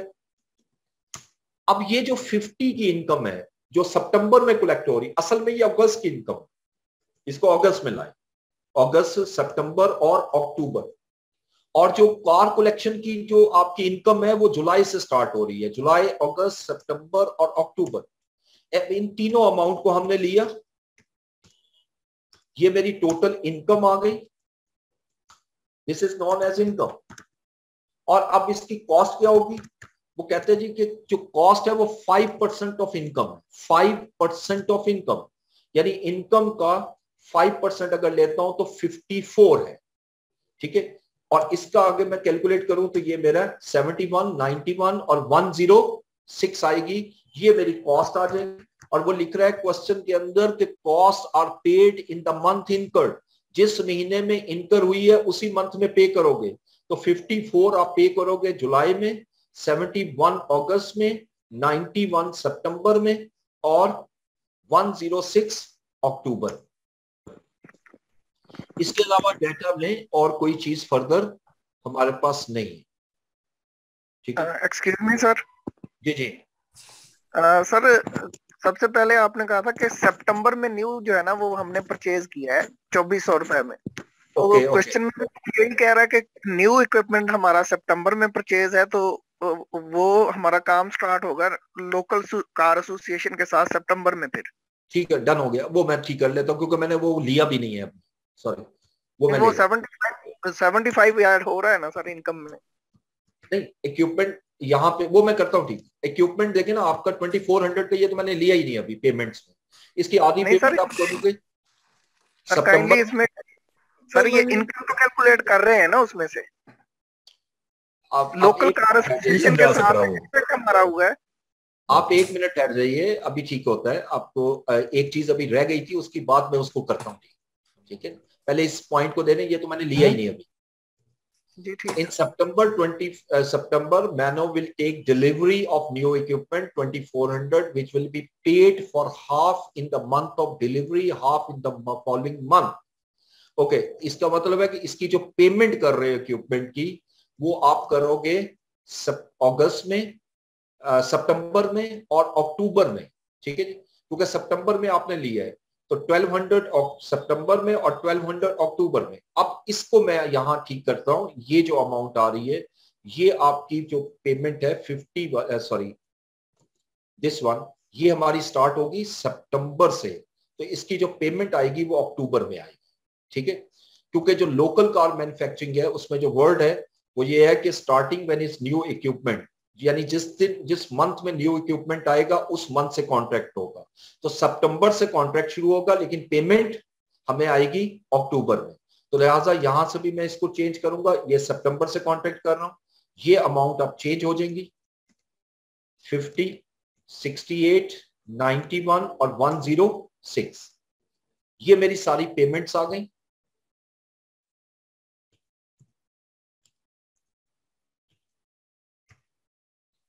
इसको टोटल करेंगे,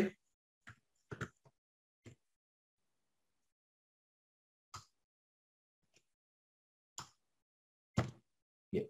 अब इसके बाद हम क्लोजिंग बैलेंस निकालें। देखिए ओपनिंग बैलेंस 200 था, पहले इसका क्लोजिंग बैलेंस लिख ले, क्लोजिंग कैलकुलेट कर ले, फिर ओपनिंग लेते हैं। 200 प्लस 1000 कैश रिसीट हुआ और माइनस किया हमने 50, तो मेरा क्लोजिंग बैलेंस 1150 हो गया, जो अगस्त का ओपनिंग बैलेंस होगा, दिस वन। अब इसी तरह इसको कैलकुलेट किया, ओपनिंग बैलेंस है 1150, इसमें 1300 मैंने प्लस किया जो कैश रिसीट है, 1068 माइनस किया, कैश बैलेंस हो गया 1382। यही बैलेंस यहां ले आते हैं और अब इसको कैलकुलेट करें, 1382 प्लस 1750 और माइनस 2291, 841 बैलेंस, और यही ओपनिंग बैलेंस आएगा अक्टूबर का। और इस अक्टूबर के बैलेंस में 841 में 2125 प्लस करूंगा और 2306 माइनस करूंगा, तो ये 660 मेरा क्लोजिंग बैलेंस आ जाएगा। These are the closing balances at the end of each month. जी,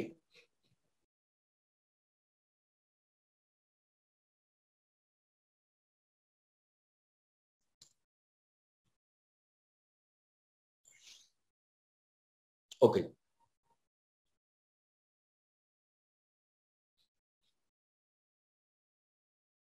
ओके, ये मैं इसको ठीक कर लेता हूं। ये असल में जुलाई, अगस्त, सितंबर, अक्टूबर मैंने लिख दिया, ये असल में अगस्त, सितंबर, अक्टूबर और नवंबर, ठीक है।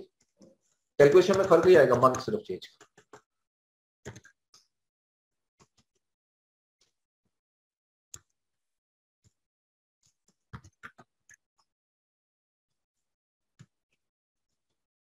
दिस चलिए,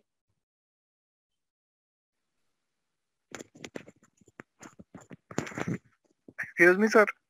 जी बिल्कुल। सर इसमें जो हमारी क्या कहते हैं कैश रिसीट हो रहा है जी, वो हमारी चेंज नहीं हो जाएगी? क्योंकि अगस्त में हमारी जो है वो 50 नहीं होगी, 65 होगी। 50 तो हमारी जुलाई की है ना?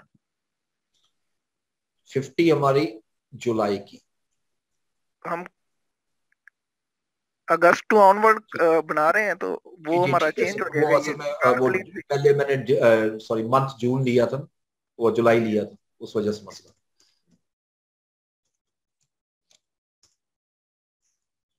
ये जुलाई में 50 होगी, वो तो मुझे बजट पीरियड नहीं है, उसको छोड़ रहा हूँ। अगस्त में 65 आ जाएगा, सितंबर में 85, अक्टूबर में 100 और नवंबर में भी 100 आ जाएगा, ठीक है जी। ये लिंक है, ये खुद ही ठीक हो जाए। और कोई क्वेश्चन जो स्टूडेंट क्वेश्चन करना चाह रहे हैं? सर दूसरा ये भी तो होगा ना, पेमेंट भी तो नीचे चेंज होगी ना, 1200 जो हमने पेमेंट की है वो भी सितंबर और अक्टूबर में हो जाएगी। जी, असल में वो मंथ चेंज हुए ना, वो उसकी वजह से सारा मसला। जी सर अस्सलाम वालेकुम। वालेकुम अस्सलाम। सर ये 75 जब आपने वहां से मूव किया अक्टूबर से, तो सर ये जो यहाँ से वर्किंग टू में भी से तो 75 वो निकलना चाहिए ना, क्योंकि फिर इसका वो 8% वहां से निकल जाता है, क्योंकि इसका ये अक्टूबर का मैं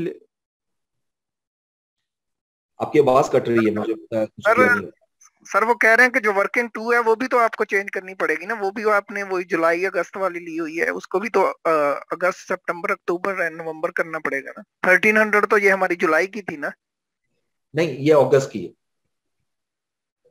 आप चेक कर सकते हो, ये मैंने लिंक की हुई है फाइल, उसमें मसला नहीं। जी ठीक हो, लेकिन वो जो 75 वाला है ना सर, वो तो हमारा सितंबर का जो है वो अक्टूबर और नवंबर में हो जाएगा ना। जी देखिए, जो अगस्त की है ना आपकी अमाउंट, ये 1300, ठीक है, ये इसकी 75 जी। क्वेश्चन में दोबारा आते हैं, एक दफा फिर सारी चीजें देखिए, क्योंकि ये एक मंथ चेंज करने की वजह से मेरा सारा बजट में मसला आया। देखो मैं एक एक चीज इसको चेक कर रहा हूँ और हाईलाइट कर रहा हूँ। सितंबर में आपने इक्विपमेंट खरीदा और पेमेंट सितंबर और अक्टूबर में की, दिस वन ठीक हो गया, ये ओके है। आगे चलिए, आपने जो सर्विस देनी शुरू की है वो जुलाई में 50 कार्स है, जो कि बजट पीरियड नहीं है। इसका मैंने वो 30% बढ़ाते हुए अगस्त, सितंबर, अक्टूबर और नवंबर कैलकुलेट किया, क्योंकि 100 से आप एक्सीड नहीं कर सकते। ये मेरी इन 4 महीनों की इनकम आ गई, this one which is fine. ठीक है जी, इससे आगे चलिए। जो डॉक्टर है, डॉक्टर वाली जो रसीट है उसकी आपकी अगस्त से स्टार्ट होगी, तो सितंबर में पहली पेमेंट रिसीव होगी। अब जब अगस्त में स्टार्ट होगी तो यहां पर आएगा 50, ठीक है जी, और ये सितंबर में पेमेंट रिसीव होगी, ये मैंने ठीक कर लिया। अब आप देख लो एक मंथ से कितना फर्क पड़ रहा है। यानी आपने अगस्त से उसको सर्विस देनी शुरू की और 50 रुपीज चार्ज करने शुरू कर दिए। ये 50 रुपीज आप चार्ज कर रहे हैं अगस्त से, सितंबर, और उसकी पेमेंट कलेक्शन होगी सितंबर से। उसके बाद नेक्स्ट अगर देखें तो लोकल कार मैन्युफैक्चरर को जो है उस दिन लोग हैं जिस वक्त इक्विपमेंट लिया है, इक्विपमेंट आपने लिया है। हेलो जी जी सर, इसमें ये लिखा हुआ है कि ये जब कार वॉश करेगा तो तब पैसे देगा 50%, 50 रुपीज जो है ना वो, ये डॉक्टर वाली। जी। तो ये अगस्त के महीने में नहीं होगी पेमेंट? माना will invoice them 50 rupees each he clean there car. ये नीचे तीसरी ऑप्शन में है ना, बोथ क्लाइंट्स विल पे मानो month after he has clean. Please मेरी बात सुनिएगा। मानो will invoice them 50 each time he cleans the car, ये इनवॉइस है, पेमेंट इसकी यहां लिखी हुई है। बोथ क्लाइंट विल पे मानो the month after he cleans the car, ठीक है, the month after he clean the car. यानी अगर वो अगस्त में सर्विस दे रहा है, उसकी पेमेंट जो है वो हमें सितंबर में मिलेगी। तो ये इसीलिए मैंने पेमेंट यहाँ से सितंबर से ली है। अब इससे बाद आइएगा, लोकल कार एसोसिएशन जो है वो आपको उस दिन से हम सर्विस देंगे जब न्यू इक्विपमेंट आएगा, और न्यू इक्विपमेंट मेरे पास आ रहा है सितंबर में। तो ये सितंबर में आ रहा है, तो सितंबर में ये 75 लिखा और इसकी पेमेंट रिसीव होगी अक्टूबर में, ठीक है जी। ये भी मैंने यहां पर करेक्शन की। अब इसके बाद देखिए कि ये टोटल इनकम आ गई, इसका 5% जो कैलकुलेट हुआ वो उसी मंथ में पे होगा। तो ये मैं यहां पर चेंज करूंगा, 68, 91, 106 और 106, ठीक है, ये अमाउंट भी आपकी ठीक हो गई। अब सिर्फ ड्राइंग्स को देख लेते हैं। ड्राइंग्स वो स्टार्ट कर रहा है इन द मंथ ऑफ अगस्त, ठीक है, इन द मंथ ऑफ अगस्त। तो अगस्त से स्टार्ट करेगा तो ये 1000 यहां पर आ जाएगा, ये 1000 यहीं पर आएगा। अब देखो इसमें 2 महीने ऐसे हैं जिसमें ओडी उसको यूटिलाइज करना पड़ेगा, और उसके बाद फिर ऑटोमेटिकली नवंबर में जाकर आपका जो कैश बैलेंस है वो दोबारा पॉजिटिव हो जाएगा, ठीक है। अब मैं आपने ये क्वेश्चन जो है एक दफा फिर सारे करने हैं, और दूसरा ये है कि मैं फर्दर जो है ना सोल्यूशन इंशाल्लाह साथ साथ देता रहूंगा। नेक्स्ट क्लास में हमने जीरो बेस बजट और फ्लेक्सिबल बजट की तरफ मूव करना है। तो ये मैं अगली क्लास से पहले इंशाल्लाह कुछ क्वेश्चन का सोल्यूशन और बनाकर आपको भेज देता हूँ जी।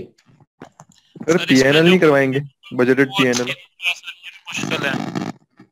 सॉरी ये नहीं हो रहे थे सर, किए भी हैं लेकिन हुए नहीं क्वेश्चन। कौन से वाले जी? पास पेपर के नंबर 2 और 3 सर। पिफा के जो क्वेश्चन नंबर 2 है ना और 3 वायर प्लास्टिक्स वाला और केमिकल इंडस्ट्रीज ये सर हो नहीं रहा सर इसमें क्रॉस। मैं इंशाल्लाह कोशिश करूंगा कि आपको क्लास से पहले इसके सॉल्यूशन मजीद दे दूं, आपके पास पहुंच जाएंगे। एक दफा उसको देखिएगा, कीजिएगा, फिर नहीं समझ आएगी तो अगली क्लास में हम पहले डिस्कस कर लेंगे।